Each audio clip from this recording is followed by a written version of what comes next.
네, 시청자 여러분 안녕하십니까? 파이널샷 진행을 맡은 최우은, 고은별입니다. 네, 오늘 우리 증시 양시장 현재 1% 이상의 하락세로 거래가 되고 있습니다. 간밤 증시가 사실 다우를 빼놓고 S&P 500과 나스닥이 모두 다 크게 급락 흐름을 보였고요.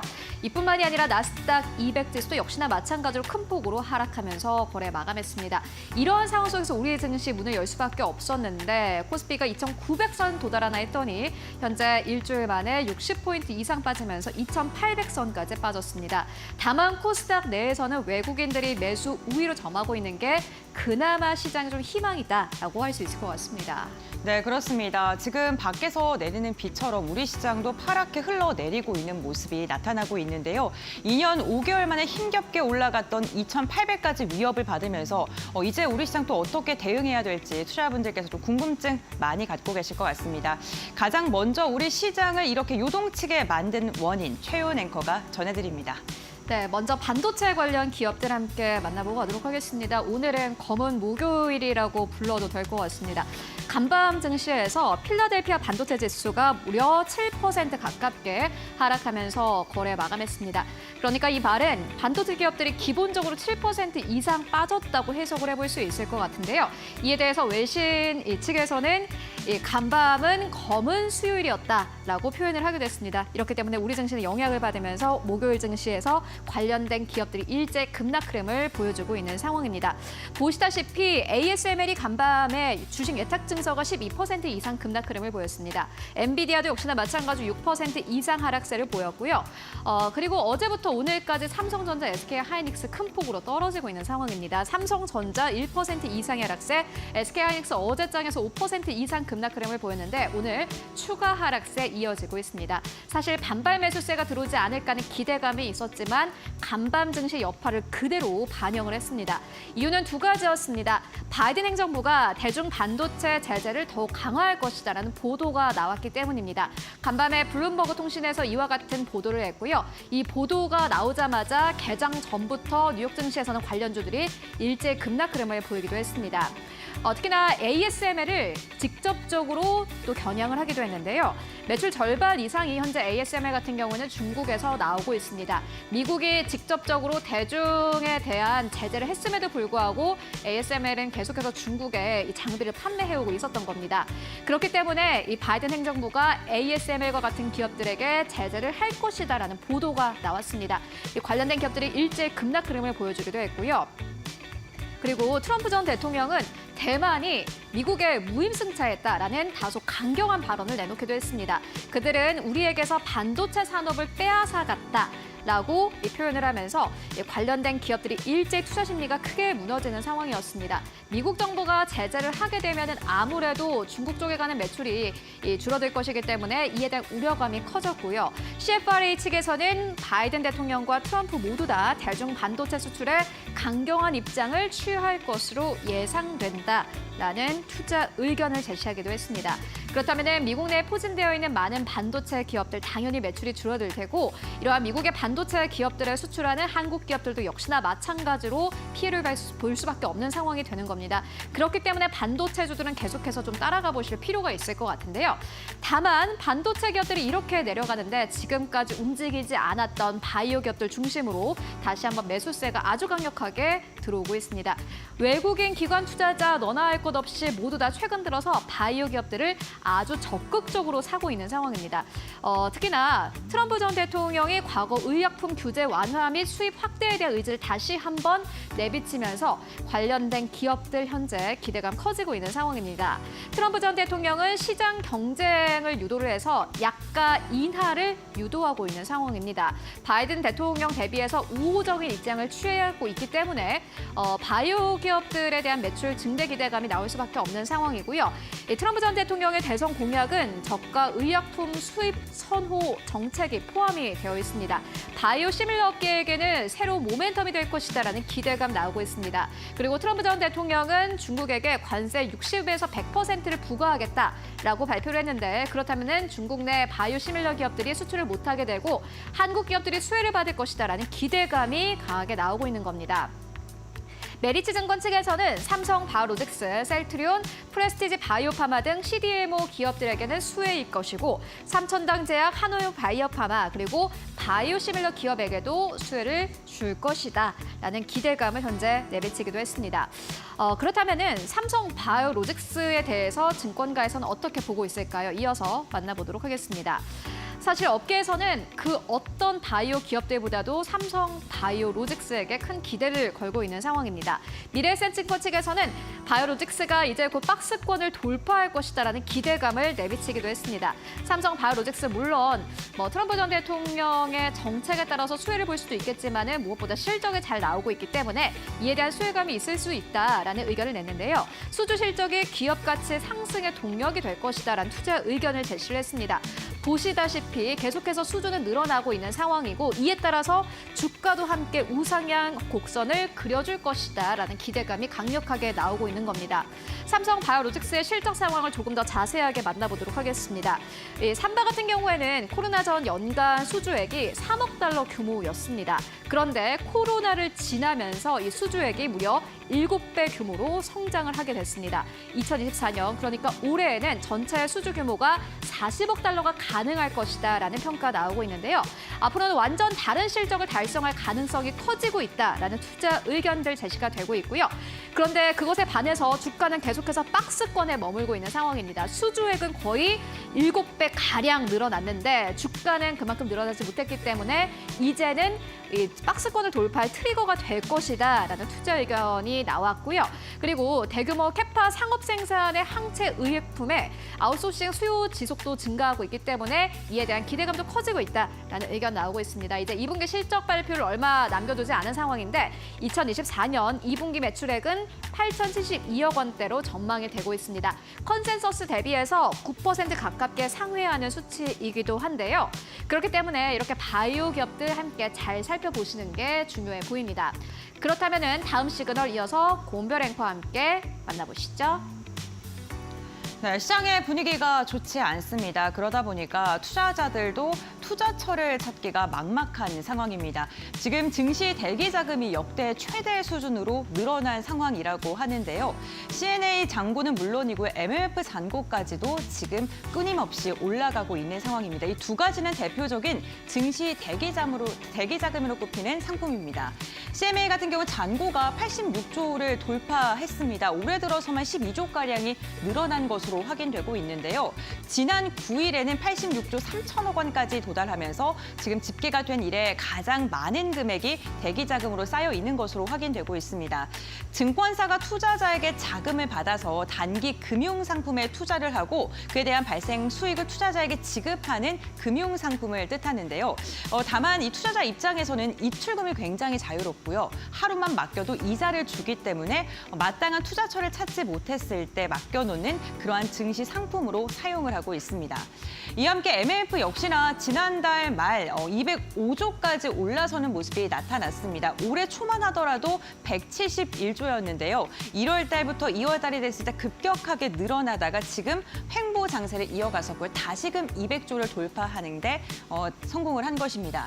MLF 같은 경우에는 금융사가 고객의 돈으로 단기 금융상품에 투자하는 초단기 금융상품을 뜻하고요. 역시나 증시의 대기 자금으로 꼽히는 그러한 상품이기도 합니다. 이렇게 증시 대기 자금이 점점 더 늘어나고 있는 이유는요. 우리 시장의 주도주가 부재하기 때문입니다. 마땅하게 투자할 투자처를 찾지 못하다 보니까 우선은 실탄을 주고 있어야겠다라는 그러한 생각을 한 투자자가 늘어나고 있는 건데요. 이를 또 확인할 수 있는 수치가 또 하나가 있습니다. 다음 장을 통해서 알아보겠습니다.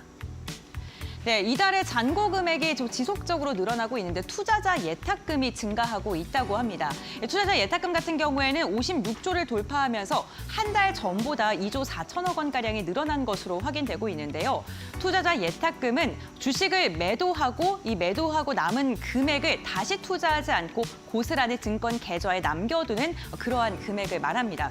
그러니까 투자자들이 수익 실현을 하고 나서 재투자를 하지 않고 이제 금리가 인하될 것이다라는 그 불안 불확실성이 해소된 다음에 투자처를 찾기 위해서 한 걸음 쉬어가는 관망의 장세가 펼쳐지고 있는 거고요. 실탄을 축적하려는 심리가 점점 더 확대가 되고 있는 가운데 반도체 고점론도 부담으로 작용하고 있습니다. 오늘 국내 증시도 그렇고요, 미국 증시도 그렇고 반도체의 급격한 하락이 나오고 있죠. 언제든지 내려갈 수 있다. 밸류에이션에 대한 부담감 속에 역시나 투자는 신중한 모습을 보여주고 있습니다. 11월 미국 대선의 변동성이 감소됐다는 것은 긍정적입니다만 오늘 같은 경우에는 국내 증시가 트럼프 리스크로 인해서 좀 흔들리는 모습이 나타나고 있습니다. 반면 이와 대조되게 신용 융자 잔고도 늘어나고 있는 것으로 확인됐습니다. 지금이 바로 저점이기 때문에 빚을 내서라도 투자하겠다라는 투자자들도 증가하고 있다는 것은 또 아이러니한데요. 신용 융자 잔고 결과 B2는요 20조 2천억 원을 넘어섰는데 성공했고요. 한 달 전과 비교했을 때 1,200억 원가량이 늘어난 것으로 확인되고 있습니다. 그런데 여기서 주의해야 될 점은요. 빚을 갚지 못하는 위탁매매 미수금이 9천억 원을 돌파하면서 1년 전과 비교했을 때 빚을 갚지 못하는 투자자가 70% 이상 증가한 것으로 확인이 되고 있습니다. 지금 이렇게 위탁매매 미수금과 이 B2에 대한 확인은요. 지금 표를 통해서 다시 한번 살펴볼 수 있을 것 같은데요. 이달에 신규 증가된 종목들을 보게 되면 대왕고래라고 불리는 석유, 시추 관련 기업이 1위에 이름을 올리고 있습니다. 한국가스공사의 B2가 가장 많고요. ESS 관련 기업인 서진시스템 역시나 신규 금액이 급격하게 늘어나면서 가장 많은 B2 금액이 몰리고 있는 것으로 보입니다. 종목을 보게 되더라도 반도체, 석유가스 그리고 K푸드와 같은 종목들로 B2가 꾸준하게 증가하고 있다는 점 체크해 보셔야 될 것 같습니다. 우리 시장이 명확한 방향성을 보여주게 된다면 이러한 증시 대기 자금은 줄어들 수밖에 없을 것 같은데 언제쯤 날아갈까요? 오늘 시그널 여기서 마무리하겠습니다. 네, 오늘도 2시간 저희와 함께 하시면서 현명한 마감 전략 챙겨가시길 바랍니다. 파이널샷 지금 출발합니다.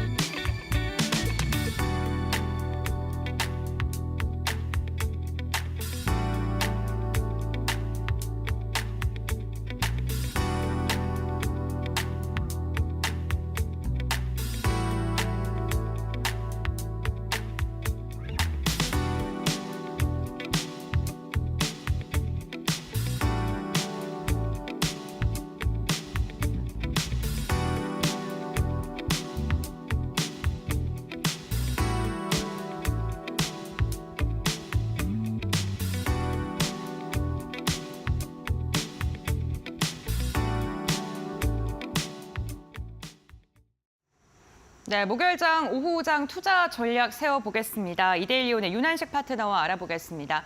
안녕하십니까? 네, 안녕하세요. 윤한식 파트너입니다.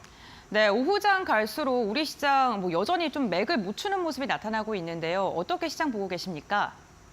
일단 먼저 국내 증시는요. 반도체주가 일제히 하락하면서 큰 폭의 하락세를 나타나고 있습니다. 코스닥은 2차 전지 에코프로 그룹주의 반등으로 마이너스 약 2%에서 낙폭을 축소 중입니다만 강세 테마로는요. 원전 관련주가 채권 원전 수주 이슈로 인해서 장 초반 강한 갭상승을 시도하였으나 재료 소멸로 인해서 하락 중입니다. 이후에 대왕고래 관련주로 수급이 이동하며 혼조한 시장 양상을 보이고 있는데요. 특히 약세 테마로는 반도체 관련주의 약세가 두드러지고 있는데 이는 전일 미국장에서 AI 대장주, 즉 반도체 대장주 격인 엔비디아가 약 6.6%의 급락세를 보인 것에 비롯해 네덜란드의 반도체 장비 기업인 ASML 12.74%, 대만 TSMC가 약 8% 가까운 급락을 보였습니다. 필라델피아 반도체 지수와 마이크론도 약 10% 가까이 하락한 영향으로 보이는데요. 이와 같은 현상이 우리나라 시장의 혼조세를 주도하고 있다고 보여집니다. 네, 그렇군요. 미 증시의 영향을 고스란히 받으면서 국내 증시 역시나 흘러내리고 있는 모습이 나타나고 있는데요. 그렇다면 이러한 가운데 투자 심리가 이렇게 위축됐는데 우리는 어떠한 종목을 잘 엄선해야 될까요? 공략주 소개해 주시죠. 네, 어제도 제가 일단 조선 관련주에 이제 집중을 해야 된다라고 말씀을 드렸는데 어제 제가 삼성중공업을 말씀드렸습니다. 그래서 오늘 장에서도 강한 모습을 보이면서 말씀드린 목표가까지 순항하고 있는 모습을 보이고 있는데요. 오늘 말씀드릴 종목도 조선 관련주입니다. 바로 종목명은 성광밴드라는 종목입니다. 이 성광밴드는 조선업 침체기에 어려움을 겪었지만요. 지난해부터 수주와 매출이 증가세로 돌아서면서 수익성을 키우고 있습니다. 최근 한국 조선업계가 높은 성과로 선별 수주한 고부가가치 선박이 본격적으로 제작되면서 납품 가격이 올랐습니다. 성광밴드는요, 미국과 캐나다 수출을 확대하고 있고 특히 LNG 터미널 수출 시 탱크나 배관이 필요한데 이때 필요한 물품을 성광밴드에서 수출하고 있습니다. 최근 200억 규모의 자사주 매입 소식 등 호재거리가 풍성한 상태입니다. 성광밴드의 경우 수입에 의존하고 있는 특수소재인 알로이 스틸의 조기 확보로 납기를 충족하고 있고요. 이와 함께 국내 최대 생산 능력 캐파 보유로 최단 납기로 고객 만족도 또한 높이고 있는 상황입니다. 또 3천여 종의 금연 보유와 다양한 금연 제작 능력을 보유하고 있고 다품종 소량 생산이 가능한 이 종목 꼭 집중을 해 보셔야 됩니다. 매수가 제가 말씀드릴 텐데 매수가는 하단선인 13,300원부터 상단선인 14,500원 사이에서 비중 10%로 분할 매수 유효하다고 생각이 되고요. 손절가는 12,800원을 드릴 때 목표가는요. 15,500원 이상 도달 시 분할 매도를 목표로 하시면 되겠습니다.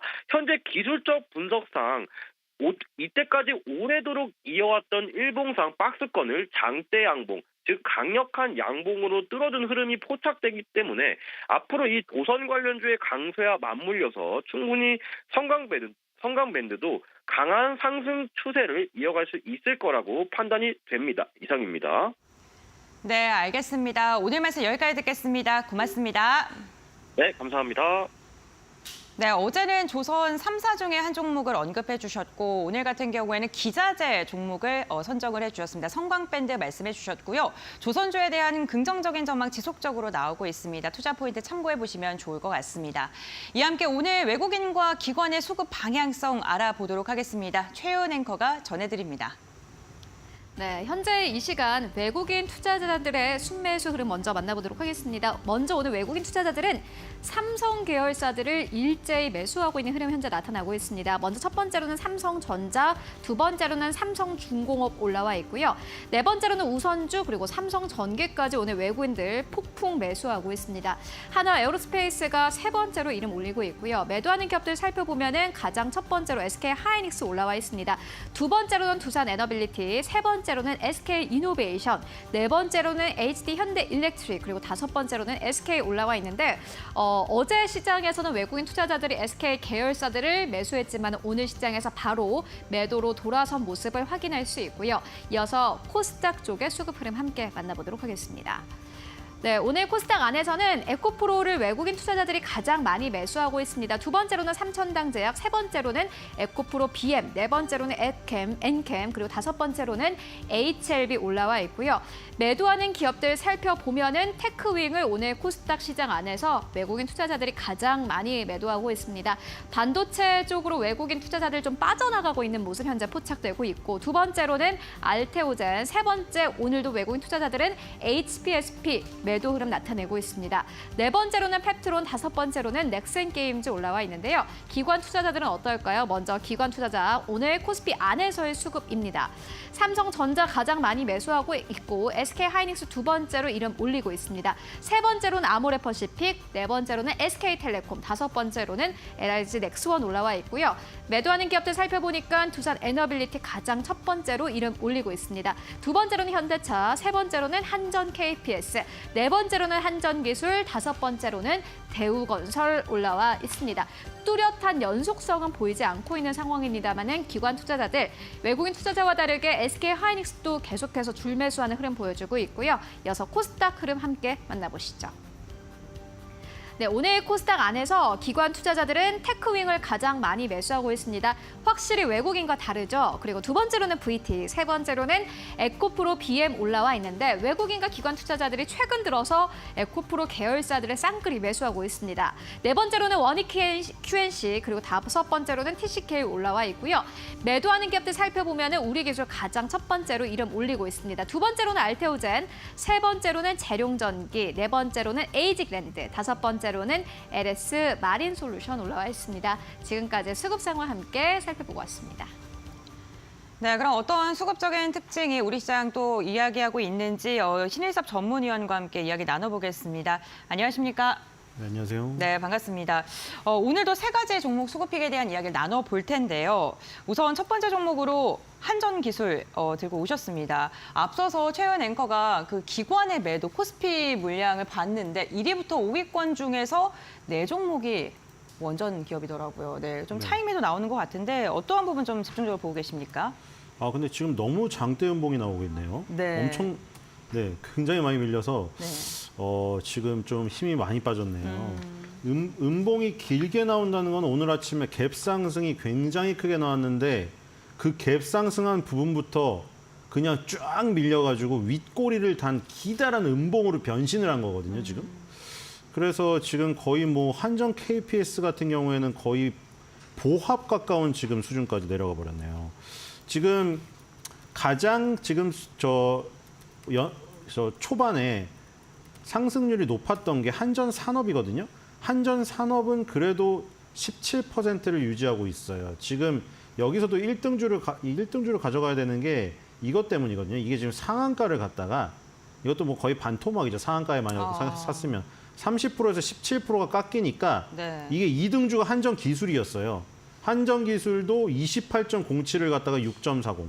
와, 이것도 잘못했으면은 뭐 빛 좋은 개살구가 될 수가 있는 그 부분이었겠네요. 그리고 한전 KPS가 가장 상승폭이 떨어졌었거든요.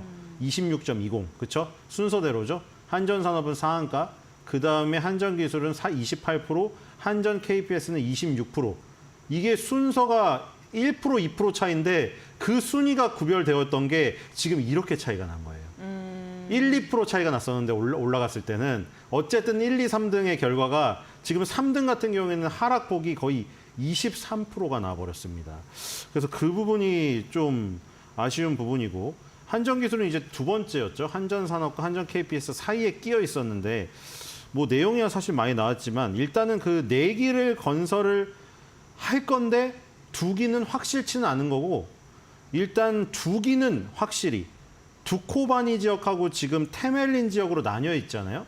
근데 테멜린 지역의 2기는 5년 안에 건설 여부를 결정한다고 했고 건설 일정을 확정하는 게 아니라 건설 여부를 5년 안에 결정한다고 지금 미뤄둔 거고 2기는 이제 두코바니에 지금 있는 거에 플러스로 추가 건설을 하는데 거기에 우선 협상 대상자가 우리나라가 된 거예요. 그래서 이제 뭐 테멜린 지역 2기까지 하면 뭐 차례대로 이제 4호기를 가져가지 않겠느냐 해서 그걸 전체로 따졌을 때 이제 한 30조 원으로 추정한다. 뭐 이건데 일단 두코바니 원전 2기 해서 12조 원씩 24조 원 요렇게 지금 평가받고 있으니 만약에 테멜린 지역 2기가 나중에 더 그 두코바니 지역 가치만큼 된다면은 12조에서 뭐 48조 뭐 이렇게 늘어날 수도 있겠죠. 테멜린 지역이 뭐 특별히 더 두코바니 지역보다 조금 싸게 지금 매겨진 이유에 대해서는 모르겠는데 그래서 일단 증권사에서 추정하기로는 4기에 30조 원 그리고 이제 언론에서 나온 거는 두코바니 2개에 12조에서 24조 원 뭐 그러니까 뭐 24조 원에서 4조 원 이게 정확히 나와봐야 알 것 같아요. 그 금액은. 그리고 뭐 덤핑에 대한 우려가 있는데 원래 이 부분에서 가격 경쟁력을 우리가 뚫은 거죠. 마크롱 대통령이 3번을 갔지만 거의 반 가격이었습니다. 가격 자체가. 뭐 이거를 지금 뭐 정부에서는 이 덤핑 가격이 아니라 우리가 그런 거를 다른 말로 가격 경쟁력이라고 한다. 이러면서 자신감을 표현했거든요, 일단. 그래서 우선 협상자가 되어서 이제 앞으로 이제 9개월에서 12개월 동안 또 이제 협의 기한을 가져야 됩니다. 여기서 최종 선택이 안 되면 또 뭐 프랑스로 뭐 넘어갈 부분도 있지만 그렇게까지는 안 될 것 같고. 그래서 아까 전에 이제 한수원이 주 계약자고요. 한국수력원자력은 상장이 안 되어 있으니까 한전기술이 지금 설계를 맡는 부분이고 지금 제가 하는 종목. 두산 에너빌리티가 주 기기랑 시공 그리고 대우건설이 건설사 시공업체로 들어왔고 한전연료가 해결료, 한전 KPS는 시운전과 정비를 담당하는 이렇게 팀 코리아를 꾸려가지고 어벤져스로 들어가서 이겼습니다. 뭐 여기에 물밑 작업이 상당히 많이 있었더라고요.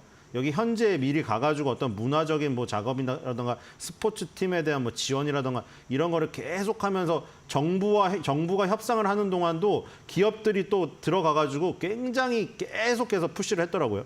그래서 어쨌든 그게 내년 3월달 최종 계약을 앞두고 이제 카운트다운에 들어갔다. 어쨌든 내년 3월달까지는 이제 계속 모멘텀이 살아있겠죠. 기대감이 최종 계약이 될 때까지의 기대감. 근데 오늘 아침에 이제 워낙에 빵 터졌기 때문에 이 밀린 부분의 매물대 소화가 어떻게 이루어지느냐. 일단은 조금 힘겨울 것 같죠. 왜냐하면 지금 장마감이 거의 다 됐는데 이 매물을 소화하고 당장 올라가려면 내일도 또 갭상승이 나와서 장대 양봉이 나오면서 빨리 메워야 됩니다. 이게 빨리 메워지지 않으면은 그 매물대의 벽이 굉장히 힘이 세지거든요. 그래서 내일 당장 갭상승이 나거나 장대 양봉이 출현하지 않으면은 며칠간 오늘 고점에 잡으신 분들은 좀 고생할 확률이 조금 있다. 이런 생각이 듭니다. 네, 알겠습니다. 첫 번째 종목으로 한전기술 언급을 해주셨습니다. 오늘 재료 소멸로 인해서 강한 음봉이 나왔는데 매물대를 빠르게 소화하는 게 관건이다라고 언급을 해주셨습니다. 어쨌든 3월까지는 지속적으로 모멘텀이 남아있고 이로 인해서 반응을 좀 주기적으로 할 수 있다라는 코멘트까지 해주셨으니까 참고해보시면 좋을 것 같고요. 두 번째로는 아모레퍼시픽입니다. 화장품 관련주 들고 오셨는데 지금 그 아마존에서 프라임데이 하고 있는데 매출이 엄청나다고 하더라고요. 네, 아모레퍼시픽도 이제는 네. 좀 방향 전환을 성공해서 조금 중소형주를 따라가는 것 같죠. 아모레퍼시픽 아래도 중소형 뭐 라인이 꽤 있어요. 그래요? 근데 전체적인 부분이 워낙에 그 하이엔드 브랜드 설화수에 초점이 맞춰 있었죠, 그동안. LG생활건강은 더 히스토리 오브 후고 그 두 개가 이제 면세점에서 주로 중국 보따리상들이 가져가서 이제 팔리는 그 구조가 있었는데 코로나를 기점으로 그게 완전히 깨져버리고 코로나 이후에 엔데믹이 됐는데도 지금 면세점 인구가 다시 들어오지 않고 있잖아요. 뭐 여러 가지 있지만 그 사이에 거차오라고 이제 애국주의를 계속 심어주면서 젠지 세대들한테 교육을 한 것도 있고 그다음에 중국 정부에서도 지금 미국 편, 중국 편 이거를 굳이 우리나라 입장에서는 갈라야 되나 싶지만 우리나라는 잘 왔다 갔다 해야 되잖아요. 이게 미국 무역 사이에. 근데 아무래도 지금 뭐 치포 동맹이라던가 여러 가지 뭐 IRA법 해가지고 미국이 그 전기차 공장이라던가 반도체 공장을 미국 쪽으로 유치하려고 하는 이 상황에서 중국에 치중돼 있는 걸 계속 할 수는 없잖아요. 액션을.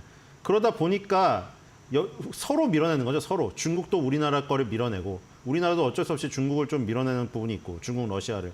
그런 부분 때문에 자연스럽게 이쪽을 탈피해서 가야만 했는데 아모레퍼시픽, LG생활건강은 아무래도 규모 자체가 크지 않습니까? 기업 조직도 굉장히 방대했을 것이고 그런 것들이 전환이 아무래도 아이패밀리 SC라던가 뭐 지금 클리오라던가 이런 업체들보다는 빠른 전환이 어렵죠. 당연히. 그렇기 때문에 늦었지만 지금의 이제 성과가 하나씩 나타나고 있으니까 주가의 그 반응도 있습니다. 일단 그 설화수가 하이엔드 브랜드라고 했는데 설화수 하이엔드 브랜드 이제 바로 밑에 라네즈 헤라가 있거든요. 그리고 그 밑에는 마몽드 에뛰드가 있어요. 그러니까 마몽드 에뛰드는 조금 더 젊으면서 약간 중저가 혹은 중고가, 중가 이 정도고 라네즈 헤라는 고가인데 완전 초고가 하이엔드 설화수보다는 밑에 라인에 있죠. 이게 민감하게 라인을 싹 다 나눠놨거든요, 사실. 근데 지금 라네즈랑 헤라가 바로 아까 그 아마존 채널 그리고 오프라인에서는 세포라, 그러니까 편집샵입니다. 여기서 지금 조금 효과가 나오고 있습니다. 그리고 LA 한인이 많이 사는 이 지역에서 팝업 스토어를 굉장히 열심히 열면서 지금 반응이 좋아요. 그리고 미국 WNBA 이거 최초라고 합니다. NBA 여자 NBA죠. 팀 피닉스 머큐리랑 파트너십을 체결했어요. 그리고 이제 아이템이 킬러 아이템이 항상 있어야 되잖아요. 지금 VT도 보면 리들샷이 정말 화끈하게 딱 꽂혀서 지금 그게 뜬 거고 아이패밀리 SC의 로맨도 마찬가지죠. 리포인트 메이크업 그게 떠가지고 지금 킬러 아이템으로 그걸 뚫고 들어간 거죠. 근데 여기도 마찬가지입니다. 라네즈도 지금 립 슬리핑 마스크. 사실 이게 신제품이 아니에요. 과거 게 다시 터졌거든요. 이게 2015년도에 출시된 제품인데 미국 사람들은 굉장히 처음 접해보는 사람들이 많겠죠. 그동안 우리가 미국 공략을 아예 안 했으니까요. 다 중국만 공략을 했었죠. 립 슬리핑 마스크가 말 그대로 립에다가 입히는 건데 자면 된답니다. 립에다가 살짝 발라놓고 자면은 각질이 줄어들고 보습을 채워주는 제품인데 이게 터졌습니다. 그래서 지금 라네즈가 지금 일단 미국을 밀고 들어갔고요. 그다음에 더마 화장품이 지금 인기잖아요. 제약사에서 출발해서 제일 유명한 게 동국제약에서 화장품을 만들어가지고 홈쇼핑에서 대박이 났잖아요. 그래서 우리가 바르는 마데카솔을 갖다가 그 원료로 해서 마데카솔 화장품 크림을 만들었잖아요. 그래서 지금 더마 화장품이 인기인데 여기도 브랜드 에스트라가 지금 뜨고 있습니다. 올리브영 더마 카테고리 매출 1위를 드디어 먹었어요. 이게 아모레퍼시픽 거거든요. 그러니까 더마 쪽에서도 하나 가져왔죠. 그다음에 태국입니다. 이 아시아에서 중국이 막혀버리니까 동남아시아를 뚫어야 되거든요. 베트남, 말레이시아, 방글라데시, 이 미얀마. 근데 지금 5월 달에 태국 온라인 쇼핑몰 라자다 브랜드관 여기에 입점했고 오프라인에서는 뷰트리움 왓슨, 우리나라로 따지면 올리브영 같은 겁니다. 그리고 또 하나 코스 RX라는 요 북미에서 매출이 거의 절대적으로 나오는 회사를 인수했어요. 코스 RX가 90%가 해외에서 매출 발생되는데 그중에 절반은 미국입니다. 그러니까 지금 적극적으로 미국을 파면서 중국에서 줄어든 것을 지금 가져왔고요. 그리고 짧게 하자면 이제 중국을 포기하진 않았습니다. 그럼 중국은 어떻게 했냐? 중국 완전히 바뀌었어요. 왜냐면 중국이 싼 거 엄청 만들어서 우리나라 코스맥스 한국콜마한테 부탁해가지고 OEM, ODM으로 자기네 CBT 싸구려 엄청 만들었잖아요. 퍼펙트 다이어리 같은 거 온라인으로만 색조 화장품 파니까 너무 싸요. 이길 수가 없어요. 그래서 우리나라 중저가가 다 무너졌거든요. 아까 말씀드린 그 에뛰드 마몽드가 다 무너졌어요. 에뛰드 하우스 마몽드가 다 중국에서 철수했거든요. 대부분. 거의 다. 헤라까지도 영향을 미쳤어요. 그래서 아예 그 위로 갔습니다. 설화수 위로 갔어요, 지금. 중국은. 설화수보다 더 하이엔드가 있거든요. 설화수가 최고 하이엔드인 줄 알았지만 AP라는 라인이 있습니다. AP가 아모레퍼시픽 줄임말이 AP기도 하죠. 그래서 아모레퍼시픽인데 여기에 AP는 또 다른 의미입니다. 에펙스 오브 스킨케어라고 스킨케어의 정점, 최고점이라는 의미로 지금 설화수보다 더 높은 브랜드 컨셉으로 잡혀있고 가격도 더 비싸요. 그래서 7월 13일 날 5일 전이죠. 뭘 내놨냐면은 상하이에서 듀얼 리페어 리프트 크림을 출시했습니다. 그러니까 아직 C뷰티가 자리 잡지 못한 초고가 하이엔드 라인으로 공략을 하겠다, 중국은. 중국이 완전 초상류층을 공략할 거고 중저가 라인은 미국을 파겠다. 이 지금 투트랙 전략이 일단 먹혔어요. 그래서 아모레퍼시픽의 주가에 반응이 오기 시작했다. 그래서 공룡이라 조금 턴은 느렸지만 공룡이 한번 방향을 전환하니까 굉장히 발걸음은 성큼성큼 크다. 이렇게 보입니다.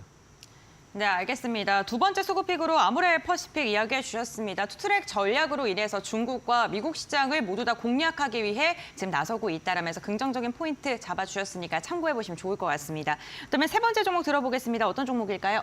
네, IMBDX입니다. 네. 자, 우리가 그 진단 키트 업체들, 네. 우리 코로나 때 정말 시젠이라는 업체가 정말 역사에 기록할 만한 상승률을 기록했고 사실 응원을 많이 받았습니다. 우리나라의 대표 기업으로서 잘 성장하기를. 근데 이제 엔데믹이 돼버리니까 그 진단 키트가 물론 그때는 어떤 좀 희망 섞인 그러니까 코로나를 벗어나서 엔데믹이 올 때도 마지막에 결국에 코로나가 완치됐는지 검사를 해야 된다.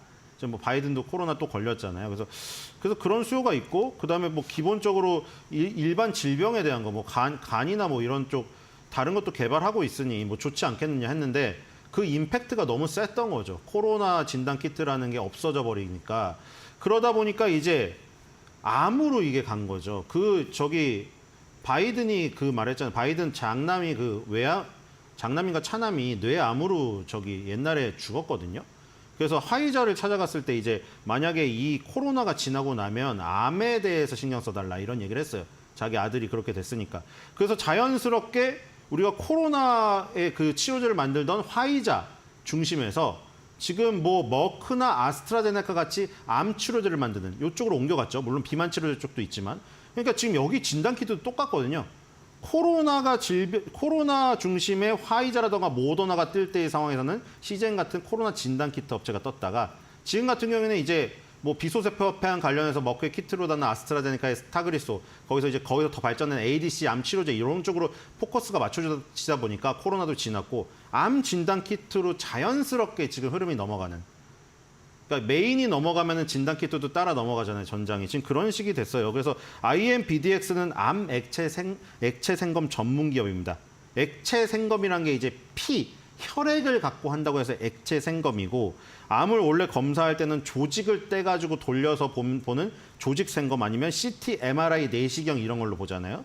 근데 이게 시간이 오래 걸리고, 여러분 또 대학병원 가야 되잖아요. 큰 병원에밖에 이런 기계가 없거든요. 큰 병원에 가면은 루틴 검사도 해야 되고 엄청 오래 기다려. 이게 환자들이 어마어마하게 많거든요. 시간이 오래 걸리고 불편하고 비쌉니다. MRI 이런 것들은. 그렇기 때문에 액체 생검 혈액으로 한 방울로 할 수 있는 요 키트가 나온다면 굉장히 유효한데, 지금 IMBDX 여기서 이걸 개발했습니다. 그래서 지금 주요 제품은 알파리퀴드, 캔서 파인드, 캔서 디텍트가 있는데, 여기서 지금 제일 유효한 거 하나만 얘기 드릴게요. 이 세 가지 중에 지금 캔서 파인드, 이게 가장 지금 요 IMBDX에서 지금 유효하고 성장성 높은 아이템으로 지금 거론이 되고 있습니다. 초정밀 유전자 분석과 AI 기반으로 액체 생검 기술을 이용해서 아까 암을 구별하는 건데, 지금 8개 암종을 판별할 수 있어요. 위, 간, 대장, 폐, 췌장, 유방, 난소, 전립선, 이 8개. 지금 암 진단 검사 민감도는 86% 정도 나오고 있고, 암의 위치까지 확인하는 위치 정확도가 83% 정도로 나오고 있습니다. 그렇기 때문에 지금 액체 생검 전문 이 플랫폼으로서 굉장히 높은 수준의 지금 지표들이 나오고 있기 때문에 기대를 많이 입고 시장에 상장을 했습니다. 일단 2023년도 4월 달에 상장했을 때 가격은 45,550원까지 찍었는데, 지금 가격이 2024년 7월 달에 8,430원 저점 찍고 지금 한 13,430원이에요. 그 4월 달 최고가 대비하면은 한 3분의 1 토막 정도 난 상태이긴 합니다. 어쨌든 간에 지금 굉장히 좀 유망한 바이오 진단 기업이 상장을 했다. 그래서 지금 4개월째 만에 양봉이 출현하고 있어서 지금 특징주 수급에 잡혔습니다. 네, 알겠습니다. 액체 생검으로 암을 진단할 수 있는 기술력을 갖고 있는 IMBDX 세 번째 수급픽으로 선정을 해줬습니다. 네, 오늘 이렇게 세 가지 종목에 대해 이야기를 나눠봤고요. 투자 포인트는 여기서 정리하도록 하겠습니다. 오늘 말씀 고맙습니다.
네, 김동준의 스몰캡 전략 코너로 이어가 보도록 하겠습니다. 오늘도 모셨습니다. 신한투자증권 서울금융센터의 김동준 부장 모셨습니다. 안녕하십니까? 네, 안녕하세요. 네, 오늘도 아마 스몰캡 종목 가지고 오셨을 텐데 오늘은 어떤 종목 가지고 오셨습니까? 모나용평이라는 회사입니다. 네. 사실 이제 힐링 리조트의 대명사라고 볼 수 있는데 실적 모멘텀이 부각되면서 저평가가 또 투자자들한테 어필할 것으로 보입니다. 또 조만간 발표될 식품 사업을 통해서 성장성이 부각되면서 지금 주가가 이제 액면가가 5,000원입니다. 액면가 미만에 있는데 충분히 액면가 이상을 갈 그런 스몰캡이다 이런 판단입니다. 네, 오늘 가지고 오신 기업은 모나용평이라는 기업이고요. 코스피의 714위를 현재 차지하고 있는 시가총액 1,740억 원대 기업입니다. 모나용평 약간 익숙하면서도 살짝 새로운 것 같기도 한데 저희가 아는 어떤 기업에서 사명이 변경된 겁니까? 어떤 겁니까? 예, 이제 용평 리조트, 이제 우리 스키장, 특히 이제 발왕산 정상에서 그 설경 다들 익숙하실 건데 네. 용평 리조트가 이제 변신을 하고 있습니다. 리조트가 73년도에 개장을 했으니까 23년에 이제 개장한 지 이제 50주년이 되는 해였습니다. 네. 50주년 됐고 그 사이에 이제 쌍용그룹이 최대 주주였지만은 지금은 통일교 재단으로 이제 통일교 재단의 산하기업으로 좀 바뀐 상황입니다. 네. 자, 23년에 이제 모나라는 브랜드를 채용을 하면서 이게 이제 마더 네이처의 두 글자씩의 약자가 됐는데 네. 좀 한글로 표현한다면 대자연 그런 뜻으로 좀 보입니다. 23년에 이제 이 브랜드 런칭을 새로 했고 24년에 이제 사명을 이제 용평 리조트에서 모나 용평으로 바꿨습니다. 자, 회사하고 주 사업 영역이 속해 있는 지역은 청정 지역인 강원도, 그것도 이제 평창군 대관령 면이고 여기에 이제 용평 관광단지가 있는데 유일하게 이쪽에 이제 개발 운영하는 회사고 아마 사명 변경 50년이 됐고 이제 51년 차가 됐지만은 전체적으로 이제 브랜드가 좀 힐링하는 장소를 확대 제공하면서 지속 성장을 가져가는 컨셉이 아닌가 이런 네. 판단입니다. 우리는 아마 이제 용평 리조트로 좀 익숙한 기업입니다. 모나 용평으로 사명을 변경을 했고 뭔가 변화를 꾀하려는 건가라는 생각이 듭니다. 그런데 리조트 사업은 사실 분양을 통해서 이제 수익화를 하지 않습니까? 그 부분은 어떻습니까? 예, 이제 그 우선 이제 용평에서 이제 3개의 콘도를 지금 분양 진행 중에 있어서 이게 이제 단기 실적 모멘텀으로 나타난다는 뜻입니다. 이제 회사가 근거한 주 근거지는 이제 발왕산입니다. 해발 한 1,500m 정도 되겠고 말씀드렸듯이 설경이 이제 유명한데 이 발왕산 아래에 180만 평의 보유 부지를 활용해서 82년부터 콘도 중심으로 분양을 해서 운영을 하고 있는 게 이제 기본 사업이 되는데 현재 이제 루송채라고 프리미엄 하이엔드 콘도를 지금 분양 중에 있는데 4,150억 정도가 총 분양이 되겠고 22년 11월부터 시작해서 25년 3월 달에 분양이 끝나고 성공적으로 분양이 끝나게 되는 상황입니다. 이 루송채가 특히 24년에 매출 기여가 크게 될 것으로 네. 보이고 25년부터는 앙띠뉴라는 브랜드 4,900억 정도 되겠고 또 디로커스라는 브랜드로 2,400억 정도니까 이 용평에서 3개의 콘도를 3, 4년 동안, 4, 5년 동안 분양을 하면서 단기 성장성이 된다는 측면입니다.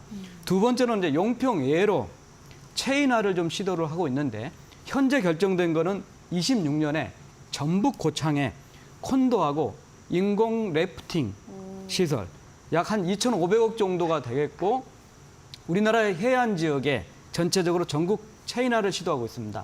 또 일본의 최근에 골프장 2개를 인수해서 콘도와 골프장의 어떤 회원권 시너지 창출도 도모하고 있기 때문에 이제 용평에서 단기 모멘텀이 시작되고 용평을 벗어나서 전국 체인화 그리고 해외까지도 시도하고 있다.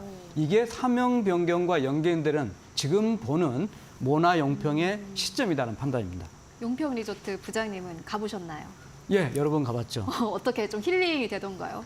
예, 정말 힐링되는 곳입니다. 뭐 겨울도 이제 추천하고 싶지만은 지향을 하는 부분이 여러 개의 콘도가 되고 특히 루송채 같은 경우는 겨울 외에 그래서 이제 사계절화에 좀 편차가 없는 그걸 지향하는 게 또 회사의 목표 중에 하나입니다. 진짜 이렇게만 들으면 저도 빨리 가보고 싶다라는 생각이 드는데 기업의 사업 부분을 조금 더 짚고 가도록 하겠습니다. 보니까 식품 사업도 현재 진행 중이다라는 보도가 나오던데 이건 어떤 내용입니까? 예, 잠깐 보도가 좀 나왔었는데요.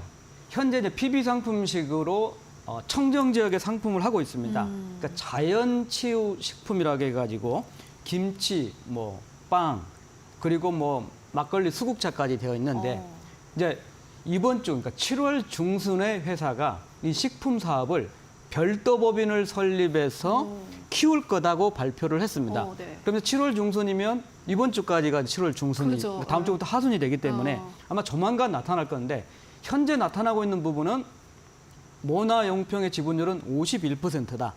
그리고 나머지가 이제 뭐 개인들이라든지 기타 줄 텐데 특이한 거는 깜짝 놀랄 만한 한류스타가 2대 주주로 참여를 한다고 하기 때문에 네. 한번 관심 있게 봐야 될 거고. 아직 누군지는 모르는 거죠? 당연하지. 그 회사 이름은 이제 극대화. 어. 마케팅을 극대화하기 위해서는 이제 네. 런칭과 동시에 할 거고 회사 이름은 모나용평의 웰라이프. 오. 별도 법인화가 되겠고 모나용평은 51%. 그리고 할리스타가 2대 주주로 참여한다는 측면. 그리고 라면까지 확장을 하면서 네.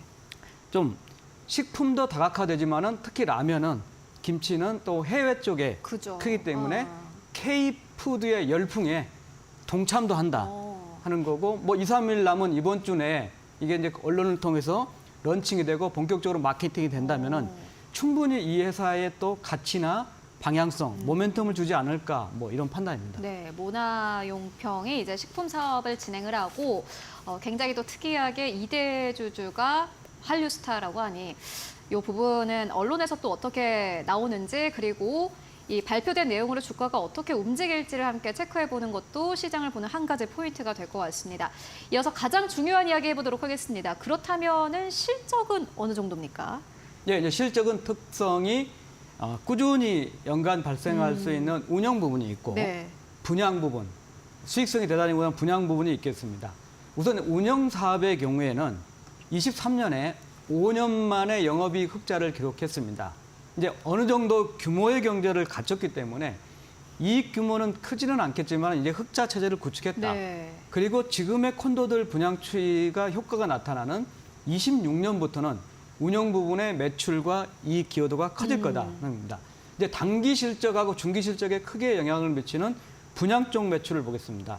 앞서 말씀드렸듯이 지금 용평의 세개 콘도가 이미 진행 중에 있고 네. 또 고창을 포함해서 전국화가 예상이 되기 때문에 24년부터는 최대 실적 경신이 좀 될 것으로 네. 지속될 것으로 보입니다. 자, 분양 매출을 조심스럽게 회사가 생각하고 있는 거를 좀 디스카운트 해가지고 전망을 한 게 22년에 약 160억 정도였고 23년에 730억이었습니다. 네.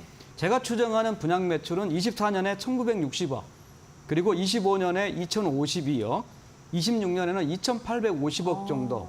자, 이런 분양 매출의 가정하에 영업이익은 22년에 16억에서 23년에 214억으로 레벨업이 됐고 금년도하고 내년에는 421억, 450억 정도, 400억대 정도가 나타나겠고 네. 분양 매출이 한 단계 더 레벨업이 되는 26년에는 630억 정도 영업이익이 되면서 24년부터 최대 실적 경신이 26년까지 3년 동안은 지속되지 않을까 이런 판단입니다.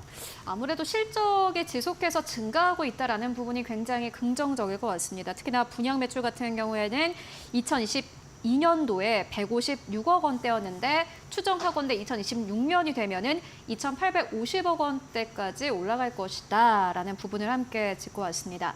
그렇다면 이제 주가 전망을 해볼 텐데 보니까는 회사 측에서 자사주 매입도 계획을 하고 있더라고요. 예, 주가가 이제 역사적으로 최고가는 15,000원 정도를 넘어서기도 그렇구나. 했었고 네. 사실은 이제 대표적으로 이제 코로나 환경에 피해를 보는 업종이었죠. 그죠. 특히 뭐 외국인들도 오지 않고 특히 뭐 동남아권에서는 우리나라의 스키장에 대한 게 대단히 높은데 그죠. 어쨌든 이제 그 코로나 전에는 당연히 액면가에는 5,000원 이상이었었는데 코로나 이후에는 뭐 실적이 특히 뭐 20년에는 뭐 영업 손실이 나면서 5,000원대 미만으로 갔었다가 잠시 이제 6,000원대, 6,000원 중반대까지 회복을 했지만은 22년부터는 지금 주가가 현재 뭐 3,600원, 700원 정도니까 대단히 하락한 상황입니다. 그래서 이제 18년까지 배당도 했던 게 2019년부터는 배당도 안 하고 있는 상황이었었는데 전체적으로 본다면 이제 실적은 23년에 200억대 영업이익에서 금년도 내년에 400억대. 그리고 레벨업이 되고 있고 또 말씀드렸듯이 이제 리조트 개장 50주년을 맞이해서 뭐 브랜드도 새로 런칭하고 사명도 런칭을 하면서 회사가 이제 고민을 좀 하는 거죠. 우리 회사 적정 주가인가? 자, 이제 PBR, 주가 대 자산의 이제 수익비를 보면 0.45배 정도니까 저 PBR주입니다. 분양 매출이 레벨업이 되면서 이제 PER, 주가 대 수익 비율도 낮아지는 저 PER주로 좀 될 거고 네. 단기적으로는 이제 분양 매출이 좀 실적을 점프업을 시킬 거고 두 번째로는 이제 26년부터이긴 하지만은 네. 운영 부분의 규모의 경제가 커지면서 네. 이제 탄탄한 구도를 좀 갈 수 있다. 그리고 무엇보다도 핫 스키 시즌을 좀 벗어나서 네. 4계절에 좀 계절성을 완화하고 있고 성장성을 갖는다면 회사가 사명 변경과 더불어서 또 식품 사업은 마케팅, 인지도가 더 중요한 사업입니다. 그죠. 이쪽에 대해서 포인트를 하니까 IR도 하고 모멘텀, 주주 소통을 강화하고 있습니다. 지금 30억 원 정도로 자사주를 산다면 약 85만 주 정도를 살 수 있는데 오늘까지 42만 주를 좀 취득했으니까 50%가량 좀 취득을 했습니다. 그러네요. 그래서 개인적으로 이런 실적에 근거한다고 하면은 지금 액면가 5천 원 미만에 3천 원대 중반에 있는 주가는 대단히 매력적이다 하는 판단이고 이런 흐름으로 가고 새로운 모멘텀이 된다면은 액면가 이상으로 주가가 형성이 될 가능성이 크다. 그래서 이런 쪽 측면에서 볼 스몰캡이고 내수주이기는 하지만은 네. 식품 사업을 통해서 또 작지만 좀 골프 사업을 통해서 해외 쪽도 그림을 가져갈 수 있는 그런 게 바로 용평 리조트에서 이름이 바뀐 모나 용평이다 이런 판단입니다. 네, 팬데믹 당시에 이제 좀 약간 힘들어졌는데 그 이후로 사명을 변경하고 뭔가 이제 체질 개선에 나서려는 모나 용평 만나보고 왔습니다. 저희가 부장님 아니면 어떻게 이렇게 모나 용평 같은 기업을 알 수 있겠습니까? 오늘도 말씀 고맙습니다. 지금까지 김동준 부장과 함께했습니다. 고맙습니다. 감사합니다.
마켓무버 고은별입니다. 팀 코리아가 일냈습니다. 체코에서 원전 우선 협상 대상자로 선정되는 데 성공을 한 것인데요.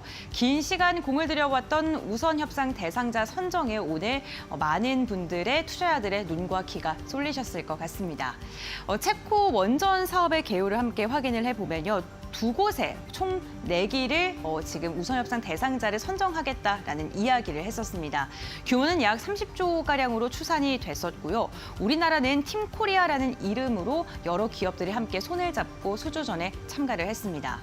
체코 프라하 남쪽에 있는 두코바니와 그리고 테물린 이렇게 두 곳이었는데요. 두코바니 같은 경우에는 우선협상 대상자로 확정이 됐지만 테물린 같은 경우에 조금 뒤로 미뤄졌다는 점은 다소 아쉽습니다. 그래서 이번에는 2+1 플러스 알파다라는 평가를 받고 있는데요.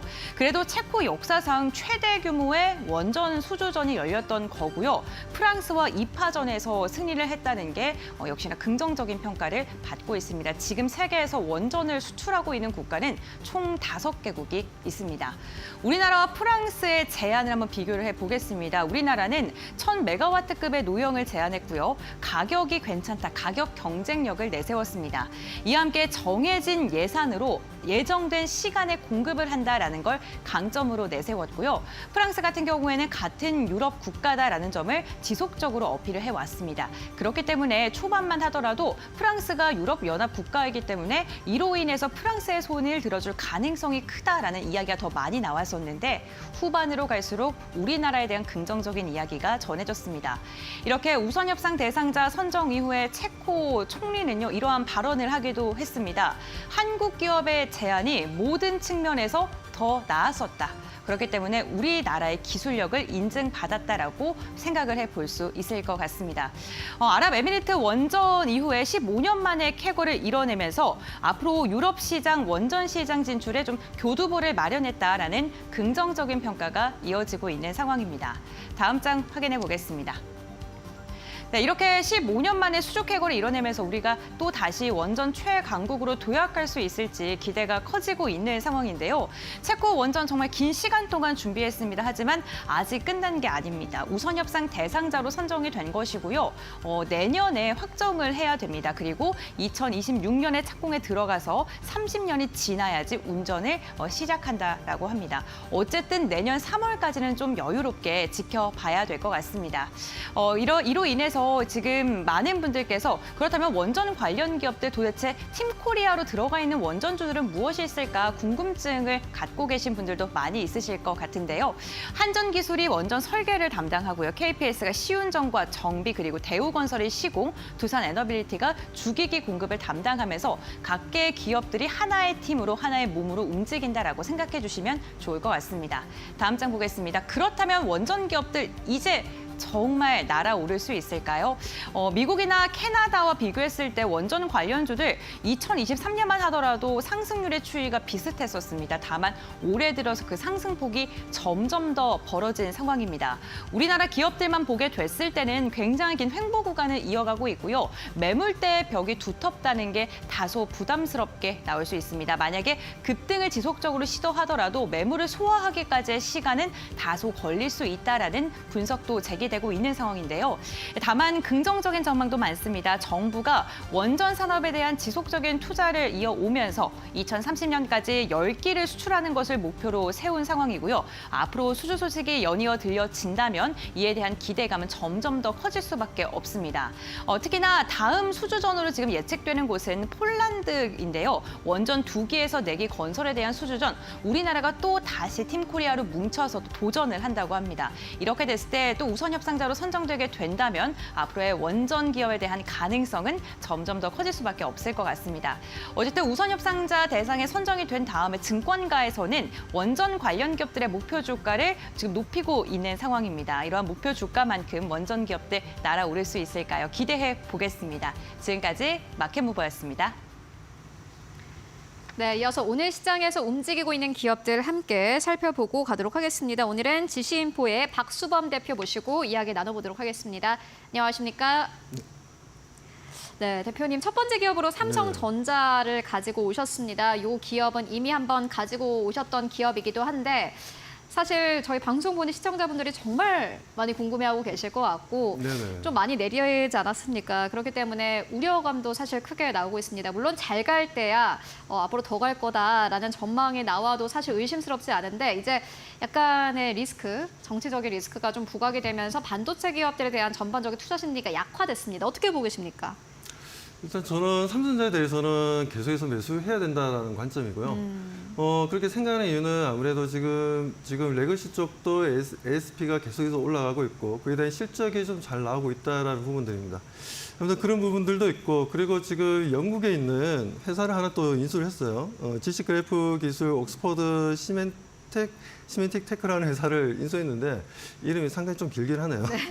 네, 아무튼 이 회사를 인수를 했는데 온 디바이스 AI와 결합하게 된다면 이제 민감한 개인 정보라든가 기기 외부로 유출되지 않도록 보호하면서 개인화된 이제 경험을 제공할 것이다라는 내용들인데 아무래도 지금 삼성전자 같은 경우에는 온 디바이스 AI에 대해서 계속해서 관심을 가지고 있고 그와 관련된 칩을 마하1이라고 네이버와 함께 지금 현재 공동 개발을 하고 있는 상황이죠. 마하1 같은 경우는 올해 하반기에 좀 나와줄 것으로 좀 기대를 하고 있고요. 그렇게 된다면 우리가 지금 현재 저도 물론 AI를 좀 사용하고는 있습니다. 사용을 하고 있는데 근데 문제는 뭐냐면 이게 전력 소모량이 너무나 높다 보니까 LLM 쪽보다는 SLM 쪽에 대한 특화되어 있는 언어 모델이 앞으로 매출 좀 증가하지 않을까라고 보고 있고 그런 부분에서 마하1 같은 경우에는 지금 현재 LPDDR을 사용한다는 거죠. 메모리 쪽에서.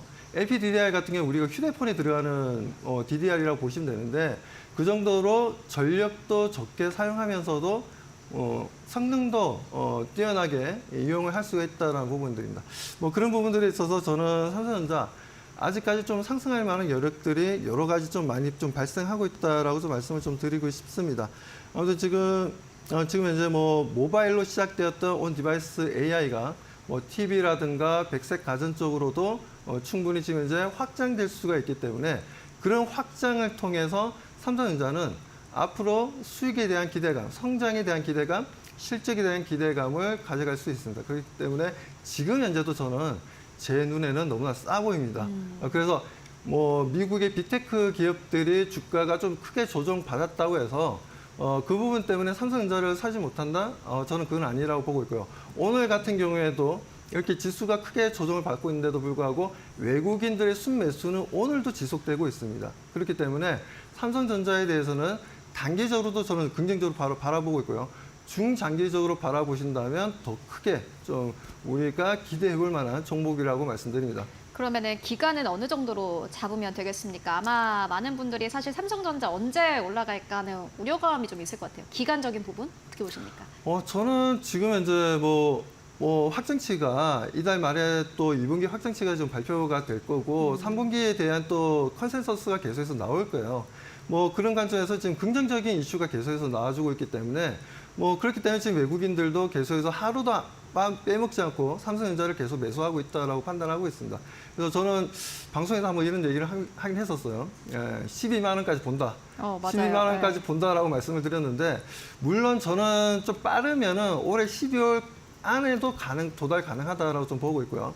늦어도 내년 상반기까지는 도달이 가능하다 보고 있습니다. 그렇게 생각하는 이유는 바로 실적적인 부분들이고 그리고 지금 이제 엔비디아의 콜 테스트를 통과하지 못하고 있고 엔비디아의 납품이 이루어지고 있지 않은 상황에서도 이 정도의 이번 2분기 잠정치가 너무나 좋게 나왔기 때문에 이런 관점에서 보게 되자면 우리가 삼성전자 안 살 수가 없다. 그리고 콜 테스트를 통과하게 되면 분명히 단기적인 오버슈팅이 만들어질 거고 HBM3 12단에 대해서도 납품이 이루어지고 HBM4까지도 지금 현재 예상을 하고 있기 때문에 그런 이제 HBM 관련 쪽도 좋고 지금 현재 NPU라든가 지금 서버 관련된 이제 CPU도 마찬가지고 그런 시장들도 확장되고 메모리도 확장되면서 여기다 CXL까지 지금 현재 접목되면서 삼성전자는 상당히 좀 긍정적이다라고 말씀드립니다. 그렇기 때문에 이런 심리적인 약화에 따른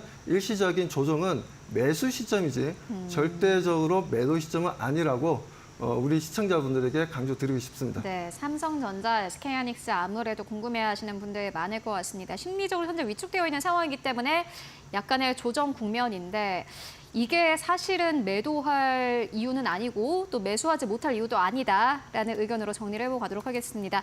이어서 두 번째 기업 만나보도록 하겠습니다. LG전자입니다. 어제 약간 리뷰가 나왔던 기업인데 오늘 시장에서 1% 하락세로 거래가 되고 있습니다.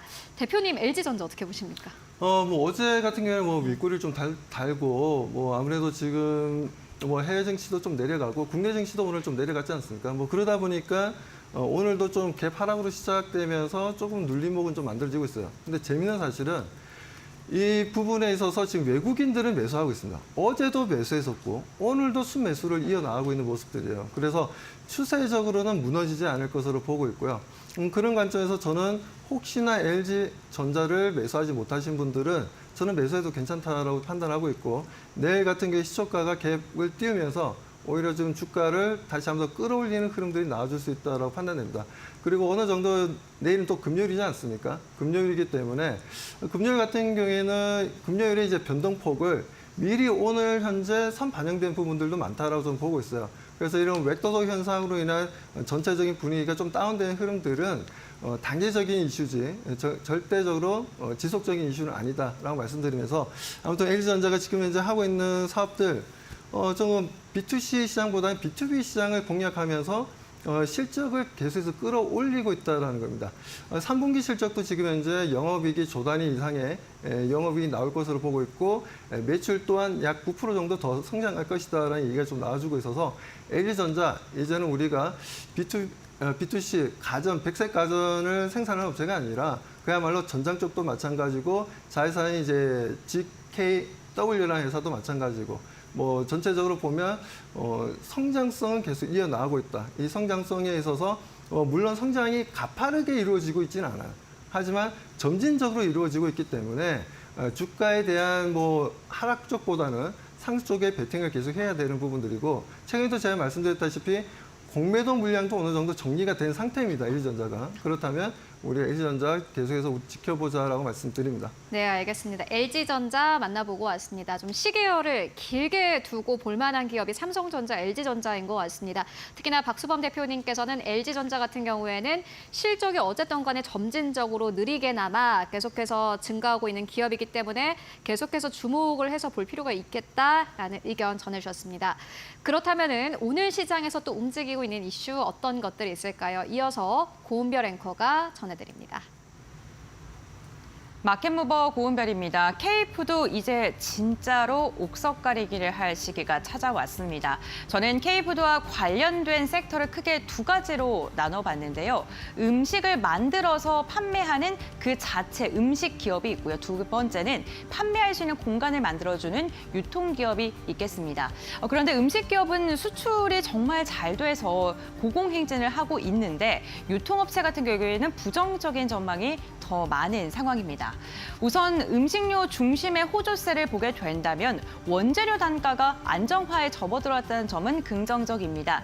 국제 곡물 가격 추이를 보게 된다면 꾸준하게 하락 추세를 저점을 점점점 내리고 있는 모습이 나타나고 있고요. 가격 안정화로 인해서 마진 스프레드가 더 좋아질 수 있다는 장점을 갖고 있고요. 라면 중심의 글로벌 매출, 수출이 점점 더 좋아지고 있다는 점 또한 음식료 업종의 호재로 작용하고 있습니다.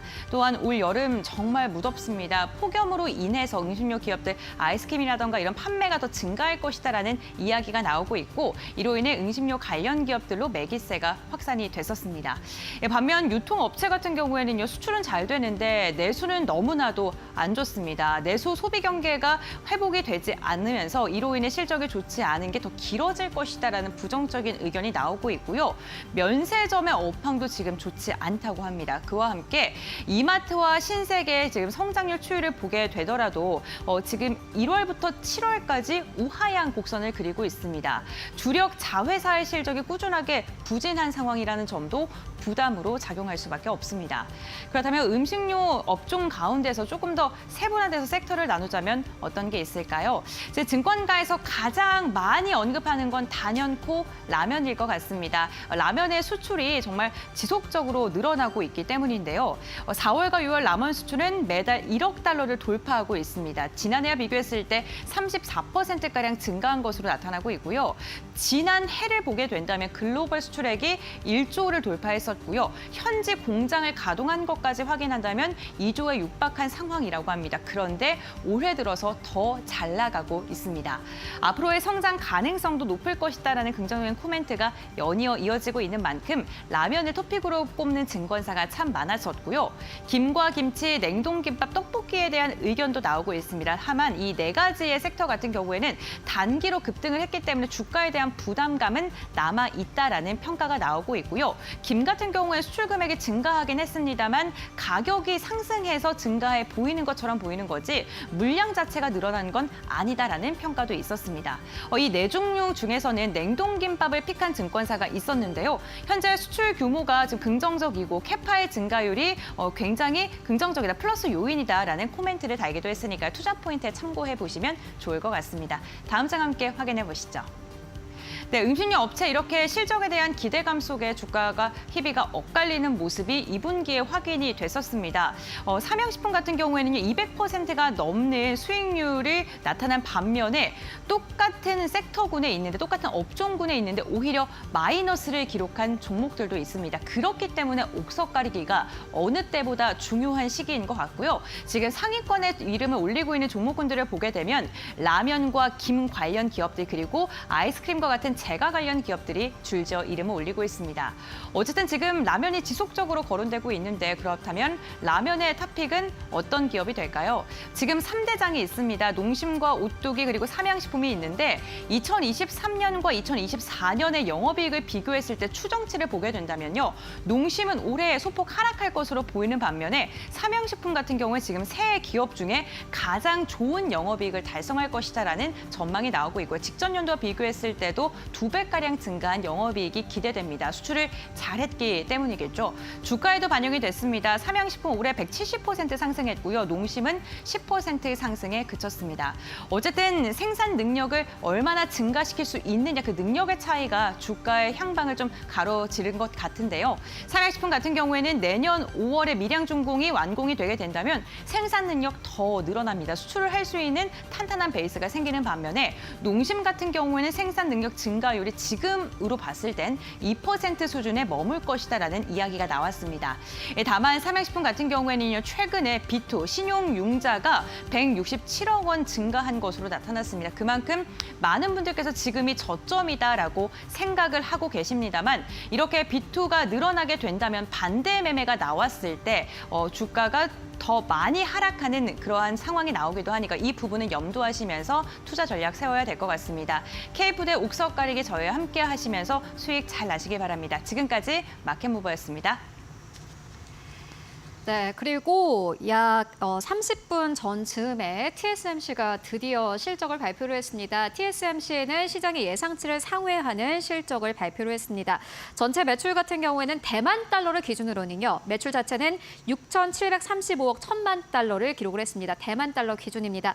시장의 예상치는 6,575억 8천만 대만 달러였습니다. 그리고 순이익 같은 경우에는 2,478억 5천만 대만 달러를 기록을 했고요. 시장의 예상치는 2,388억 대만 달러였습니다. 그러니까 매출단과 순수익에서는 모두 다 시장의 예상치를 상회하는 실적을 낸 겁니다. AI 애플리케이션에 사용되는 이 칩에 대한 수요가 계속해서 늘어나면서 2분기 실적 굉장히 좋았습니다. 간밤에는 정치적인 리스크가 있었기 때문에 TSMC 주식 예탁 증서 ADR이 간밤 증시에서는 큰 폭으로 빠지긴 했습니다만은 오늘 시장에서 예상치를 상회하는 실적을 냈습니다. 사실 TSMC가 2분기에는 긍정적인 실적을 낼 것이다라는 전망이 압도적이었기 때문에 이 부분은 시장의 주가를 크게 움직이지 못할 수도 있겠습니다만은 실질적으로 가이던스가 굉장히 좋았습니다. 가이던스는 5분 안에 발표가 됐는데 가이던스 굉장히 좋았습니다. 가이던스가 시장의 예상치를 상회했고요. 전반적으로 봤을 때 3분기 가이던스 같은 경우에는 TSMC가 직접적으로 밝힌 매출 같은 경우에는 224억에서 232억 달러를 전망을 했습니다. 시장의 예상치를 상회하는 3분기 가이던스를 내놓은 거고요. 마진 같은 경우에는 53.5에서 55.5%를 전망을 했습니다. 월가에서 예상했던 것은 52.5%대였는데 이보다도 마진율 높았고요. 매출 총이익률 같은 경우에도 역시나 마찬가지로 시장의 예상치를 상회했습니다. TSMC 층에서는 매출 총이익률을 42.5%에서 44.5%대로 예상을 했었는데 시장에서 예상했던 것은 42.1%대였습니다. 지금까지 나온 건 매출, 마진율, 그리고 매출 총이익률 같은 경우에 모두 다 시장의 예상치를 상회하는 가이던스를 냈습니다. 그리고 캐펙스 투자도 역시나 마찬가지로 이전에 제시했던 것보다 훨씬 더 높았습니다. 이전에는 280억에서 320억 달러를 전망을 했었는데 오늘 나온 캐펙스 전망치 같은 경우에는 300억에서 320억 달러로 나왔습니다.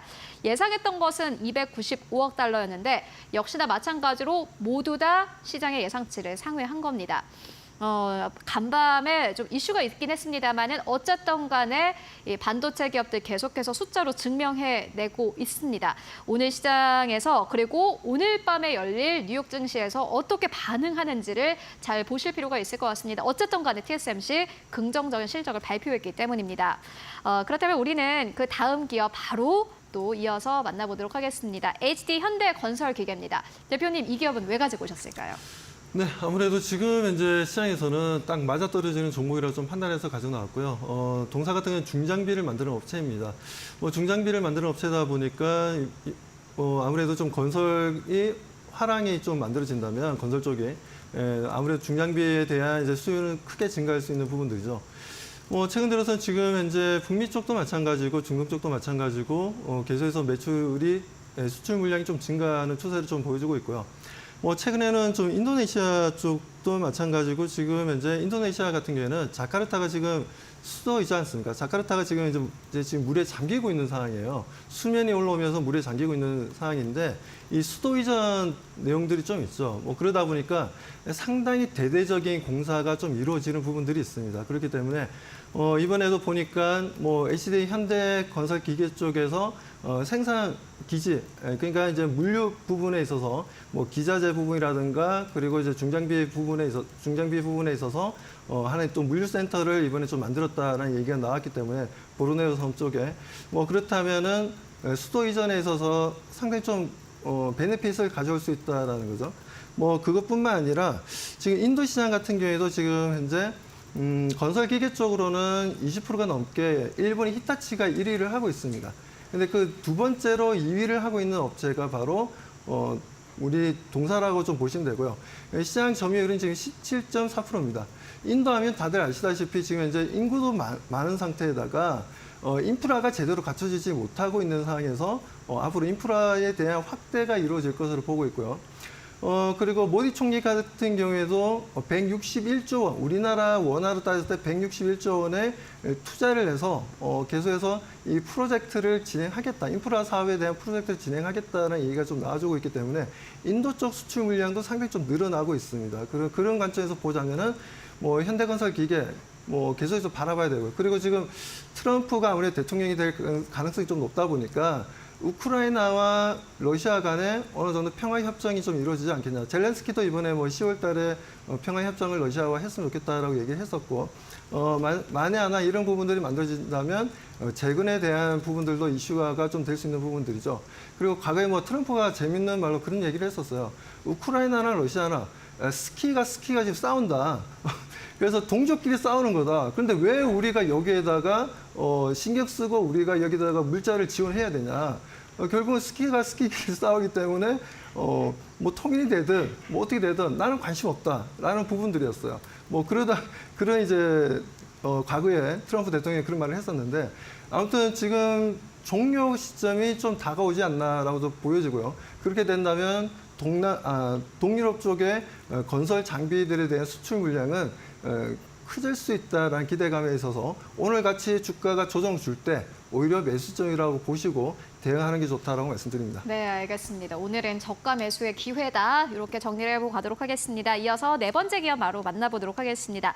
현대글로비스입니다. 0.6% 하락세로 거래가 되고 있는데 저희 파이널샷에 출연하신 정말 많은 분들이 현대글로비스에 대해서 아주 긍정적으로 평가를 해주신 바 있습니다.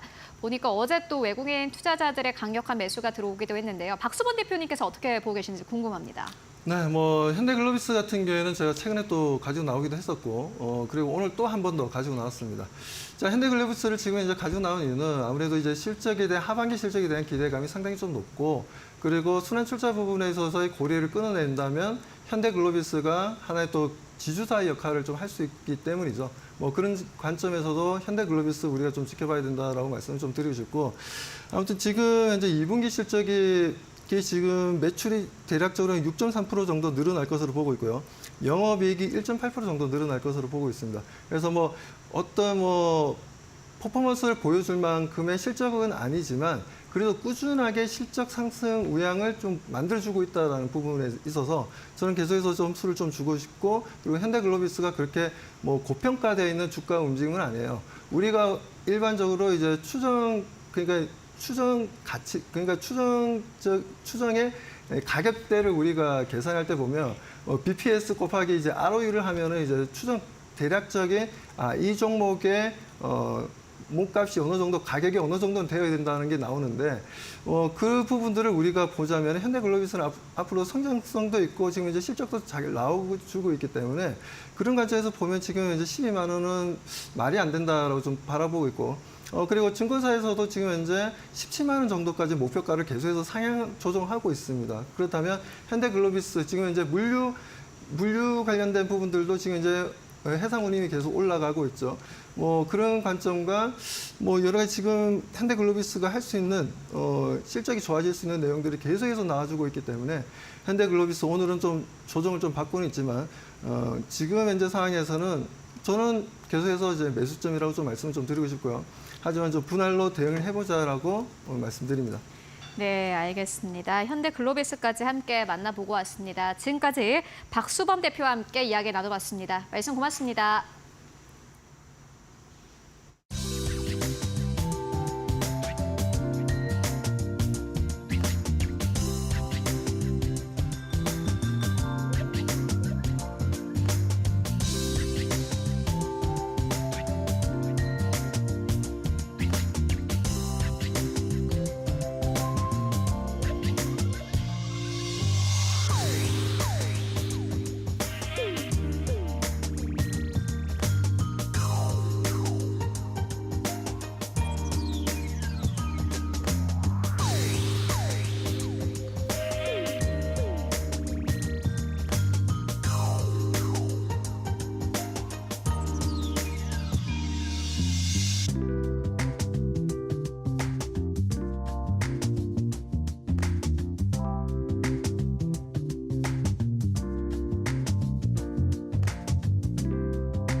네, 마감 전략 함께 세워보고 가도록 하겠습니다. 오늘은 SK증권 이천지점의 서용훈 차장 연결해 보도록 하겠습니다. 안녕하십니까? 네, 안녕하세요. 네, 차장님 오늘 우리 증시 양시장 현재 하락세로 거래가 되고 있습니다. 미국의 대선과 관련된 변동성이 좀 커지고 있는 모습입니다만은 그래도 우리가 예상하지 못했던 부분은 아니기 때문에 갑작스럽지는 않다라는 생각 드는데 오늘 시장 전반적인 분위기 어떻게 보고 계십니까? 네, 오늘 우리나라 시장의 하락세를 살펴보면 상당히 좀 아쉬운 부분이 많이 있는 상황입니다. 우선은 전일 미국 증시에서 필라델피아 반도체 지수가 좀 급락했던 부분들이 우리나라 시장에 좀 영향을 미쳤다라고 볼 수 있겠고요. 이로 인해서 그동안의 상승세를 만들어왔던 반도체 섹터나 시가총액 상위 종목들이 차익 실현 매물들을 좀 강하게 던졌고, 그동안에 좀 상승세가 나왔던 업종들에 있어서도 강한 하락세가 나오면서 상당히 좀 하락 개수가 많고 시장의 약세가 좀 커지는 것들이 좀 이어지고 있는 상황입니다. 외국인 역시 지금 현선물 모두 매도세가 좀 크게 나타나주고 있는 상황이고요. 특히나 SK 하이닉스가 4% 넘게 하락을 했다라는 점, 그리고 오히려 좀 2차 전지 섹터들이 좀 반등을 했다는 점을 감안해 보면 현재 구간에서 그동안의 상승을 이끌었던 종목들이 차익 실현 매물이 크게 나오고 그다음 바닥권에 있었던 종목들이 약간의 반등만 나오기 때문에 시장이 좀 상당히 쉽지 않은 흐름들이 좀 이어지고 있다라고 좀 볼 수 있겠습니다. 여기에 더해서 우리가 좀 살펴봐야 될 부분 중에 하나는 환율일 텐데요. 환율이 뭐 방향성을 잡고 움직이는 모습들은 아니지만 장중 흐름들을 볼 때 상당히 큰 변동성을 좀 보이고 있는 상황입니다. 아무래도 현재 구간에서 트럼프 대선 후보가 지금 금리 인하에 대한 코멘트를 한다거나 이런 좀 개입을 함으로써 상당히 좀 변동성을 좀 만들어내고 있는 상황이고 당분간 이러한 흐름들이 좀 이어질 것이다라는 우려감들 때문에 그동안에 상승했던 외국인들이 좀 차익 실현 매물들을 좀 만들어내는 그런 장세가 좀 이어지고 있다라고 좀 생각을 해보실 수 있겠습니다. 다만 그렇다고 해서 지금 현재 구간에서 아예 추세가 하락 전환된다라고 판단하기에는 좀 이르다라고 좀 판단을 하고 있고요. 오히려 좀 조정이 나오는 자리를 이용하셔서 좀 매수 기회로 좀 잡아볼 수 있는 종목들이나 업종들을 잘 선별해 하신다라면 지금 현재 구간에서 좀 어려움은 있으나 그게 뭐 오래 가진 않을 것이다라고 좀 전망을 하고 있는 상황입니다. 네, 말씀처럼 구조적으로 봤을 때 이제 금리 인하 앞두고 있기 때문에 달러에 대한 원화의 환율은 내려와야 맞는 건데 트럼프 전 대통령의 발언으로 인해서 강달러 기조가 지속될 것이다라는 우려감 나오고 있습니다. 다만 그럼에도 불구하고 서영훈 차장님께서는 지금 이 조정 국면을 이용을 해서 매수를 해보는 게 좋겠다라는 긍정적인 투자 의견 전해주셨는데요. 그렇다면 오늘 시장에서 보시는 기업 있으실까요? 네, 오늘 제가 관심 있게 보고 있는 종목은 하나오션을 말씀드릴 수 있겠습니다. 제가 이 시간을 통해서 뭐 PI 첨단 소재라든가 뭐 현대로템 많이 설명을 좀 해드렸는데 이미 그런 종목들은 상승세가 나온 이후로 좀 차익 실현 매물이 나오는 반면 저점 매수 기회로 좀 볼 수 있는 것이 현재 구간에서는 하나오션이 되지 않을까라고 생각을 하고 있는데요. 하나오션 같은 경우에는 조선업황에 대한 기대감들이 함께 좀 동반되는 모습들도 볼 수 있겠고요. 특히나 최근 미국의 조선소 필리조선을 인수를 하면서 미국 시장 진출에 대한 교두보를 마련했다라고 좀 전망이 나오고 있는 상황입니다. 특히나 이제 트럼프의 자국주의에 대한 부분들이 좀 커지게 된다라면 결국에는 뭐 제품이라든가 이런 물건들의 생산에 있어서 자국 공장 설립에 대한 것을 요구받을 텐데 지금 이런 점에서는 하나오션이 필리조선소에 대한 인수가 오히려 좀 호재로 좀 작용을 할 수 있다라고 좀 볼 수 있겠고요. 특히나 하나오션 같은 경우 하반기 LNGC 생선에 대한 수주 기대감들이 놓여 있음으로써 이 실적들이 하반기에 좀 반영이 될 것이다라는 리포트들이 나오고 있는 상황입니다. 작년, 재작년 실적이 좀 좋지 못했습니다만 올해는 흑자 전환에 대한 기대감이 상당히 놓여 있다라는 점들을 주목해 보시면 좋을 것 같고요. 외국인 수급들도 동반하면서 움직이고 있다라는 점을 감안해 볼 때 현재 구간에서는 오히려 좀 저가 매수 기회로 좀 잡으셔서 조금씩 모아가시는 게 좋지 않을까라는 생각을 하고요. 다만 지금 금융시장 자체가 조금 불안정한 부분들이 있습니다. 그러다 보니까는 뭐 좋은 종목이라 하더라도 좀 약세가 나오는 경우들이 있기 때문에 한 번에 매수하기보다는 포트폴리오 관리 차원에서 분할 매수에 대한 좀 관점으로 좀 길게 보시는 전략을 좀 추천드릴 수 있을 것 같고 막선 상단까지 돌파하는 기대감들을 갖고 좀 진행을 해나가 보시면 좋지 않을까라고 예상을 하고 있습니다. 네, 오늘 좀 떨어지긴 하지만은 그래도 좋은 종목이기 때문에 분할 매수 차원에서 하나오션 보자라는 의견으로 정리를 해보고 가도록 하겠습니다. 오늘도 말씀 고맙습니다. 네, 감사합니다. 네, 이제 이데일리온 곽유정 파트너와 함께 보다 완벽한 마감 전략 세워보겠습니다. 안녕하십니까? 네, 안녕하세요. 네, 반갑습니다. 오늘 시장이 마지막까지 좋지 않은 모습인데요. 마감 특징부터 한번 확인해 볼까요? 네, 일단 우리 국내 증시 네.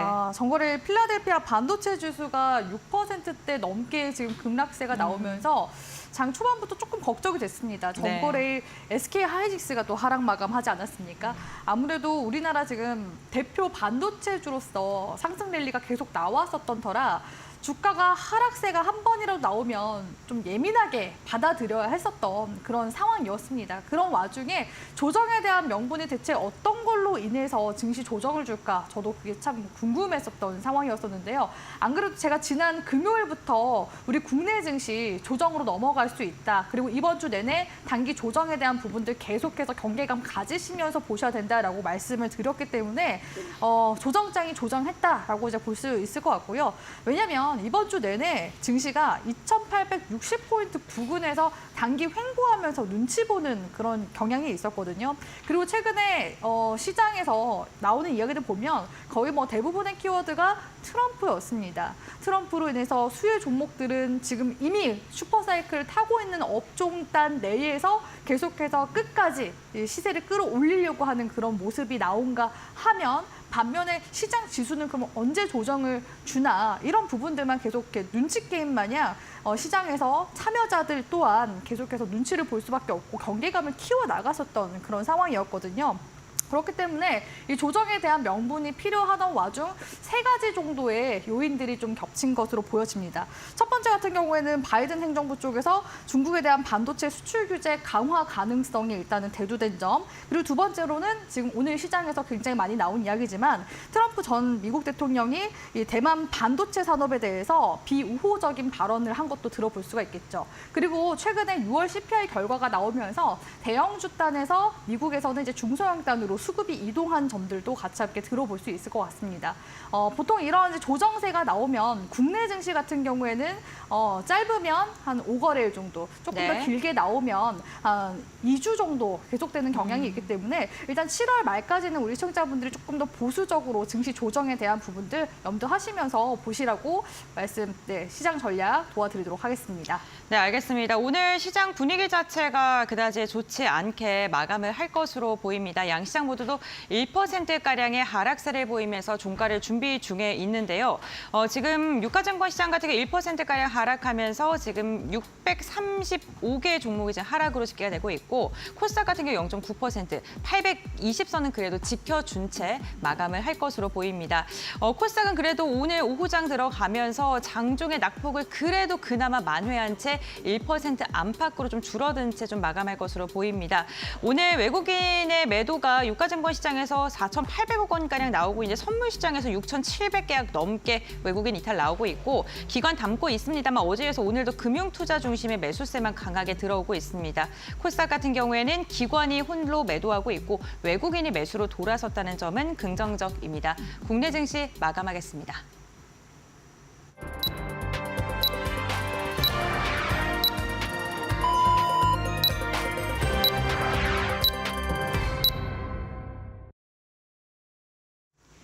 (7월 18일) 목요일장 모두 다 마무리가 됐습니다. 여러분 오늘 그 어느 때보다도 고생 많으셨습니다. 양시장이 모두 다 급락하면서 아무래도 시장에 대한 고민이 이전보다 깊어지셨을 것 같은데요. 그렇다면 오늘 증시 전반적으로 어떠한 흐름에서 마감했을까요? 함께 마켓 스핀을 통해서 알아보고 가도록 하겠습니다. 네, 오늘 우리 증시 같은 경우에는 그래도 강력하게 상승 나온 업종도 있습니다. 피팅 쪽에 4% 강세, 대형거래 관련주 오늘 시장에서 3.4% 이상의 강세를 보였고요. 그리고 CDMO 쪽도 오늘 시장에서 1% 가깝게 상승 흐름 나왔습니다. 다만 오늘 시장의 분위기가 전반적으로 안 좋았다 보니 2위 업종 같은 경우에는 상승폭이 크지 않았습니다. 0.06%의 강보합권, SSD 쪽 오늘 2.3% 상승세, CXL 쪽 오늘 시장에서 1.6% 넘게 상승하면서 거래 마감을 했습니다. 그리고 상승률 상위 기업들 함께 살펴보면은 오늘 DXVX가 상한가 기록했습니다. XQ어도 상한가, 일부 기업들 중심으로 거래 대금이 좀 실리긴 했습니다만은 사실 우리가 듣기에는 그리 익숙한 기업들 아닙니다. 지금까지 움직이지 않았던 기업들 중심으로 오늘 시장에서 강력한 매수 흐름 나왔습니다. 유틸렉스 22% 넘게 상승 흐름 나왔고 오늘 정치 테마주가 아무래도 강세 흐름을 보였기 때문에 관련된 기업들 상승 흐름 보였고요. 통신업 쪽 2.4% 넘게 상승, 유통 상사 쪽이 1.5% 넘게 상승 흐름 보였습니다. 다만 이러한 기업들이 상승 흐름 보인 것도 사실상은 대형거래 관련주가 급등 흐름을 보였기 때문이고요. 전기가스 업종이 1.5% 넘게 상승하면서 거래를 마감을 했습니다. 그렇다면 오늘 시장 지수는 어느 정도에서 마감했을지 마감 지수 상황 만나보도록 하겠습니다. 오늘 양시장 하락세로 거래 마감했습니다. 코스피는 0.6% 하락하면서 거래를 마감을 했는데 그래도 3시 반경에 지수가 좀 많이 올라오면서 거래를 마감을 했습니다. 장 막판쯤에 TSMC가 실적을 발표를 했고 이와 함께 반도체 기업들이 전반적으로 다시 한번 반발 매수세가 좀 들어오는 모습이 연출이 되기도 했습니다. TSMC가 긍정적인 실적을 발표했기 때문입니다. 2분기 매출, 영업이익 단 모두 다 시장의 예상치를 상회했고 사실 2분기 실적은 좋을 거라고 예상을 했기 때문에 시장에서 가장 중요하게 보던 것은 3분기 가이던스였는데 3분기 가이던스도 역시나 마찬가지로 모두 다 시장의 예상치를 상회하는 흐름을 보여주기도 했습니다. 특히나 캐펙스 투자 쪽에서 시장의 예상치를 압도적으로 상회하는 부분을 내놓았고요. 오늘 시장 코스피는 그래도 2,824선에서 거래 마감했습니다. 저희 이 방송 시작할 때 2,800선에서 저희 방송 함께 시작을 했었는데 그래도 이 2시와 대비해서는 20포인트 이상 올려내면서 거래 마감했고요. 코스닥 지수 같은 경우에도 역시나 마찬가지로 1% 가깝게 하락하면서 거래 마감했습니다. 장 막판으로 갈수록 그래도 하락폭을 좀 줄여냈다라는 것이 특징일 것 같습니다. 그렇다면 시가총 1위권부터 5위권까지는 어땠을까요? 먼저 코스피 쪽 살펴보도록 하겠습니다. 삼성전자가 보시다시피 오히려 강보합권에서 거래 마감했네요. 장중 내내 하락세를 이어갔었는데 보시다시피 0.23%의 강보합 수준에서 거래를 마감했습니다. 86,900원대에서 거래 마감했고요. 다만 SK하이닉스는 오늘 시장에서 그대로 하락세 지속하면서 거래 마감했습니다. 결국에는 주가 수준에 대한 부담이 차일 것 같습니다. TSMC가 여러 가지 정치적 리스크에도 불구하고 긍정적인 실적을 발표를 했고 가이던스도 좋았습니다. 숫자로 증명을 해냈기 때문에 관련된 기업들 투자 심리 이전보다 좋았습니다. 다만 SK하이닉스 주가 수준이 워낙 높기 때문에 오늘 시장에서는 투자자들이 삼성전자를 저가 매수한 것으로 분석됩니다. 그리고 LG엔솔도 오늘 시장에서는 0.4% 약보합에서 거래 마감했습니다만은 양봉으로 거래 마감했고요. 우선주도 오늘 시장에서 양봉으로 거래 마감했습니다. 그래도 오늘 장 초반 비교해서는 시장 분위기 나쁘지 않았고요. 6위권부터 10위권까지를 함께 만나보시죠. 대형주 같은 경우에는 현대차는 3% 가깝게 하락하면서 거래 마감했습니다. 기아도 1% 가깝게 하락세, 셀트리온 2.3% 넘게 하락하면서 거래 마감했습니다. KB금융 강보합권, 포스코홀딩스 0.27% 강보합권에서 거래 마감했습니다. 오늘 11위권부터 15위권까지를 함께 만나보고 가시죠. 네이버도 0.8% 상승세, 신한지주도 1% 가깝게 상승하면서 거래 마감했습니다. 코스닥 1위권부터 5위권까지 함께 만나보시죠. 코스피 같은 경우에는 종목별로 희비가 있었고요. 코스닥도 마찬가지입니다. 에코프로 계열사도 오늘 시장에서 괜찮았습니다. 에코프로가 3.7% 넘게 상승하면서 98,200원대에서 거래 마감했습니다. 알테오젠 4% 넘게 빠졌고 HLB 그나마 시세 지켜냈습니다. 삼천당 제약이 2% 가깝게 하락하면서 거래 마감했고요. 6위권부터 10위권까지를 함께 만나보시죠. 네, 6위권부터 10위권까지 셀트리온 제약, 엔캠, 클래시스까지 모두 다 급락이었고 HBSP가 0.6% 하락세로 거래 마감했습니다. 양봉으로 거래 마감했네요. 36,000원대에서 거래 마감했습니다. 지금까지 마감 상황 함께 살펴보고 왔습니다. 네, 국내 증시 그래도 회복을 해주면서 잘 버텨냈던 하루인 듯합니다. 일본 증시 같은 경우에는 2.5%가량 빠진 채 마감을 한 것과 비교한다면 국내 증시 장 막판에 매수세가 강하게 유입이 됐고 삼성전자가 플러스로 전환됐다는 점도 긍정적입니다. 이와 함께 윤석열 대통령이 지금 전북에서 민생 토론을 하고 있는데요. 고사 직전에 원전 산업을 회복시켜서 큰 혜택을 보게 할 것이다. 이런 원전과 관련된 코멘트가 지금 나오고 있다는 게 속보로 전해지고 있으니까요. 내일 오늘 차익 매도 물량 강하게 나왔던 원전 기업들의 흐름도 함께 확인을 해보셔야 될 것 같습니다. 내일장 전략 한번 세워볼 텐데요. 그래도 우리 증시 잘 버텨준 것 같아요. 어떻게 보시나요? 네, 그래도 오늘 예상보다는 그래도 막판에 TSMC 실적 발표가 나오면서 저는 투자 심리가 좀 많이 개선됐다고 보고 있거든요. 안 그래도 오늘 지금 너무 빨리 결과가 나오게 돼서 저도 이제 내일 한번 보자 말씀을 드리려고 했는데 일단 국내 증시에서는 긍정적으로 반응을 한 것 같고요. 중요한 건 이제 미증시에서 이번 TSMC 실적 발표로 인해서 방향성을 좀 잡아주면 우리 국내 증시도 다시 한번 또 좀 안도 랠리에 대한 기대감 정도는 들어올 가능성이 높을 것 같고요. 다만 지금 시장 추세가 지금 단기적으로 좀 부담감이 있는 거는 사실이기 때문에 말씀드렸다시피 좀 보수적으로 보시는 게 매매해 나가심에 있어서도 분할 매수도 우리 시청자분들이 좀 잘해 나가실 수 있는 부분이기 때문에 계속해서 저처럼 좀 부정적으로 좀 말씀해 주시는 분들이 있어야 네. 시장에 대한 경계감 가지시면서 매매를 또 잘 이끌어 나가실 수가 있거든요. 그래서 그 부분을 좀 말씀을 드리고 싶고 이제 TSMC 실적 발표가 나왔기 때문에 시장에서는 또 결국 삼성전자와 SK 실적에 대해서 주목을 할 겁니다. 그래서 오늘은 삼성전자가 굉장히 좀 오전장부터 선방을 해주는 모습이었고요.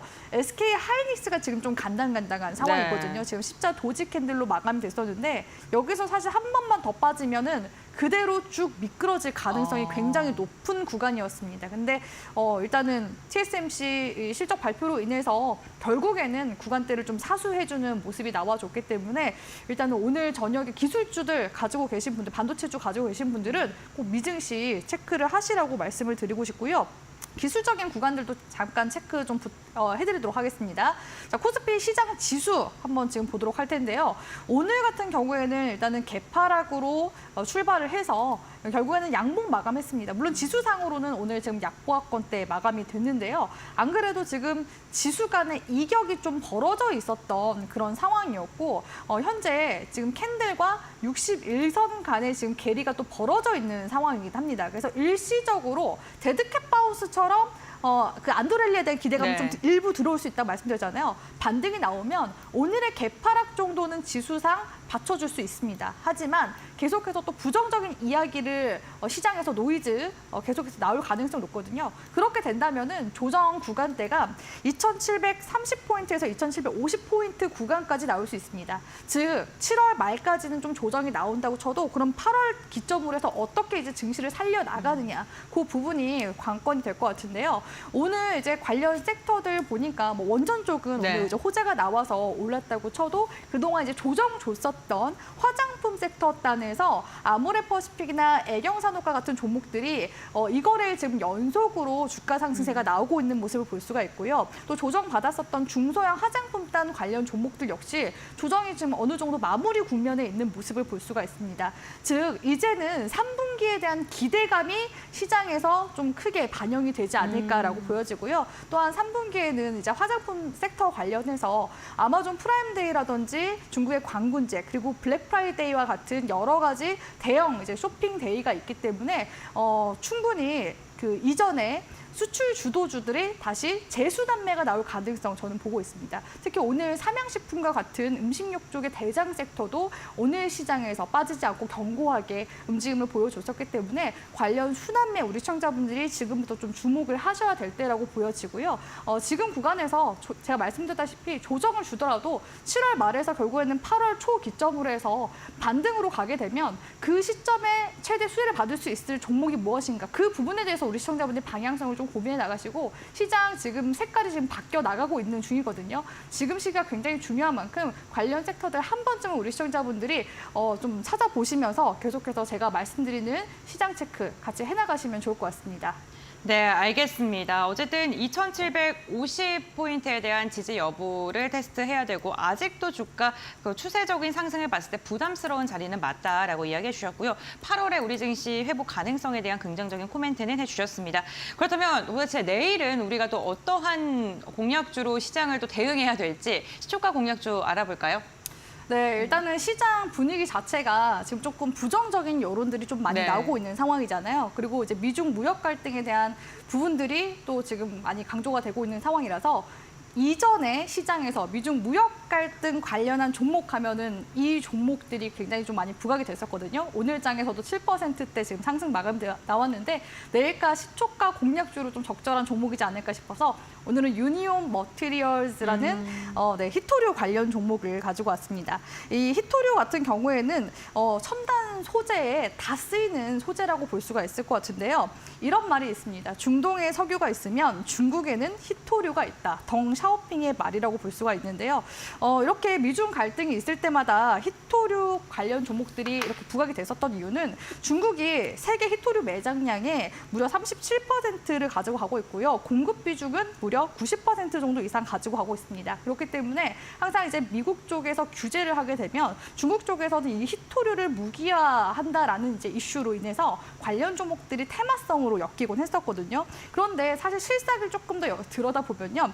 이렇게 중국 쪽에서 이 희토류에 대해서 통제를 지금 최근에 많이 강화를 했었는데 오히려 지금 희토류 기업들이 공급을 너무 과도하게 한 바람에 가격 지금 폭락 현상을 겪고 있고 거기에다가 지금 적자까지 보고 있는 상황입니다. 또한 이런 무기화를 고려해서 다른 타 국가들 역시도 대체재에 대한 당연히 수요가 더 늘어날 수밖에 없겠죠. 그 사이에 유니온 머티리얼즈 같은 경우에는요. 희토류 대체 소재로 꼽히는 페라이트 마그네트 사업을 지금 진행을 하고 있는데 이 소재 같은 경우에는 자동차 전장용 그리고 가정용 모터, 컴프레셔 소재로 쓰이고 있기 때문에 부품 산업 발전에 필수적인 지금 소재로 쓰이고 있습니다. 게다가 이뿐만 아니라 자동차에는 모터가 굉장히 많이 들어간다고 볼 수가 있는데요. 최근에는 자동차에 무려 50여 개의 모터가 장착이 되고 있다고 합니다. 이 모터에 또 들어가는 필수 소재가 이 희토류 대체 소재인 만큼 우리 시청자분들이 관심을 좀 가져주실 필요가 있고요. 이 유니온 머티리얼즈 같은 경우에는 이 세계 시장 점유율 자체가 지금 10%에서 12% 정도 가져가고 있는 기업이라 볼 수 있고 국내 시장에서는 지금 30%를 점유하고 있는 기업이라 볼 수가 있겠습니다. 자, 기술적인 구간들도 같이 함께 보도록 할 텐데요. 자, 유니온 머티리얼 월봉 흐름 잠깐 한번 보도록 하겠습니다. 월봉 흐름 보시면은 2016년도 구간대에서도 이때도 당시에 미중 갈등 한 번씩 이제 언급될 때마다 이렇게 관련 종목들이 움직임이 나오는 모습 확인하실 수가 있었는데요. 2019년도 당시에도 2018년도에서 19년도 당시도 미중 무역 전쟁 관련돼서 이슈 있었는데 이때도 한번 주가 움직임 나와주는 모습. 그리고 2020년도에도 지금 한 3달 정도 강력하게 움직이는 모습 나와줬었는데 이처럼 이 관련 종목은요 변동성이 굉장히 크게 나오는 종목이라고 볼 수가 있습니다. 그래서 한번 튀어주면은 주가 급등하는 그런 경향이기 때문에 사실 제가 봤을 때 매물대 구간으로 봤을 때는 4,400원 구간대까지 올려있지만 일단은 단기적으로 흐름을 계속해서 좀 체크를 하시면서 가셔야 되기 때문에 일단은 만약에 내일 시가 구간 이하에서부터 우리 시청자분들이 공략한다 했을 때 손절가는 짧게 2,600원 선 있죠. 21선 구간대 기준으로 손절가 잡아가시고요. 목표 구간 같은 경우에는 1차적으로 3,000원에서 3,100원 구간 넘어서는지 흐름 보면서 다음 전략 세워나가시는 게 조금 더 유효한 전략이기 때문에 3,100원으로 목표가 설정 도와드리도록 하겠습니다. 네, 알겠습니다. 오늘 시초가 공략주로는 유니온 머티리얼을 말씀을 해주셨고요. 목표가 3,100원, 손절가 2,600원 가격 전략 제시해 주셨습니다. 어쨌든 지금 주도주가 부재한 상황, 방향성이 모호한 이 시장 속에서 미중 갈등 수혜주로 부각받을 수 있는 모멘텀이 있고 지금 기술적 자리도 괜찮다라고 투자 포인트 짚어주셨으니까 참고해 보시면 좋을 것 같습니다. 네, 오늘 말씀 여기까지 듣겠습니다. 고맙습니다.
계속해서 이데일리 TV 뉴스 전해드립니다. 올해 상반기 국내 외화증권 보관 금액이 사상 최대치를 기록했습니다. 오늘 한국예탁결제원에 따르면 상반기 국내 투자자의 외화증권 보관액은 1,273억 3천만 달러로 작년 말보다 22.2% 늘었습니다. 외화증권 보관액 가운데 외화 주식은 946억 달러로 작년 말보다 23.1% 증가했습니다. 외화 채권도 326억 달러로 작년 말보다 20% 가깝게 늘었습니다. 이 중 미국이 전체 보관 금액의 가장 많은 비중을 차지했으며 유로, 일본, 홍콩, 중국이 뒤를 이었습니다. 외화 주식 보관 금액 상위 종목은 엔비디아와 테슬라, 애플 등 모두 미국 주식이 차지했습니다. 같은 기간 외환증권 결제액도 직전 반기보다 31.6% 증가했습니다. 한국은행이 하반기 회사채 시장에서 신용 채권 시장 수급 악화에 따른 영향이 나타날 수 있다고 경고했습니다. 한국은행은 올 들어 기업의 자금 조달 여건을 가늠하는 지표인 신용 스프레드가 축소돼 양호한 모습을 보이고 있다고 밝혔습니다. 다만 향후 신용채권 시장의 공급 부담 확대가 회사채 시장의 추가 개선을 제약하는 요인으로 작용해 신용 스프레드 축소 흐름이 계속 이어지긴 어렵다고 전망했습니다. 한국은행은 올 하반기 회사채 만기 도래 규모는 작년 같은 기간보다 3조 원 증가한 18조 원으로 역대 최고 수준을 예상했습니다. 박상구 SK이노베이션 사장은 오늘 서울 종로에서 열린 기자 간담회에서 SK E&S 합병안을 발표했습니다. 박 사장은 합병 가치가 SK이노베이션이 10조 8천억 원, SK E&S가 6조 2천억 원으로 평가됐다고 말했습니다. 또 양사 간 공동 시너지 TF를 만들 예정이며 합병 후 SK E&S의 분할 상장 계획은 없다고 밝혔습니다. 합병이 성사되면 매출 규모는 90조 원에 육박하고 자산 규모는 100조 원에 달하는 종합 에너지 기업이 탄생하게 됩니다. 합병 승인을 위한 양사 임시 주주총회는 다음 달 27일입니다. 합병 기일은 11월 1일입니다. 이준석 개혁신당 의원이 오늘 오전 서울 용산에서 열린 이데일리 퓨처스 포럼에 연사로 나섰습니다. 이준석 의원은 이 자리에서 거부할 수 없는 미래를 주제로 강연했습니다. 이 의원은 정치권 갈등이 격화하는 동안 어젠다가 실종됐다며 미래 세대도 공감할 수 있는 어젠다 설정이 필요한 시점이라고 말했습니다. 이 의원은 이어 어젠다 발굴과 안착의 사회 리더들이 역할을 해야 한다고 강조했습니다. 강연 후에는 참석자들의 열띤 질의도 이어졌습니다. 지금까지 이데일리 TV 뉴스 전해드렸습니다.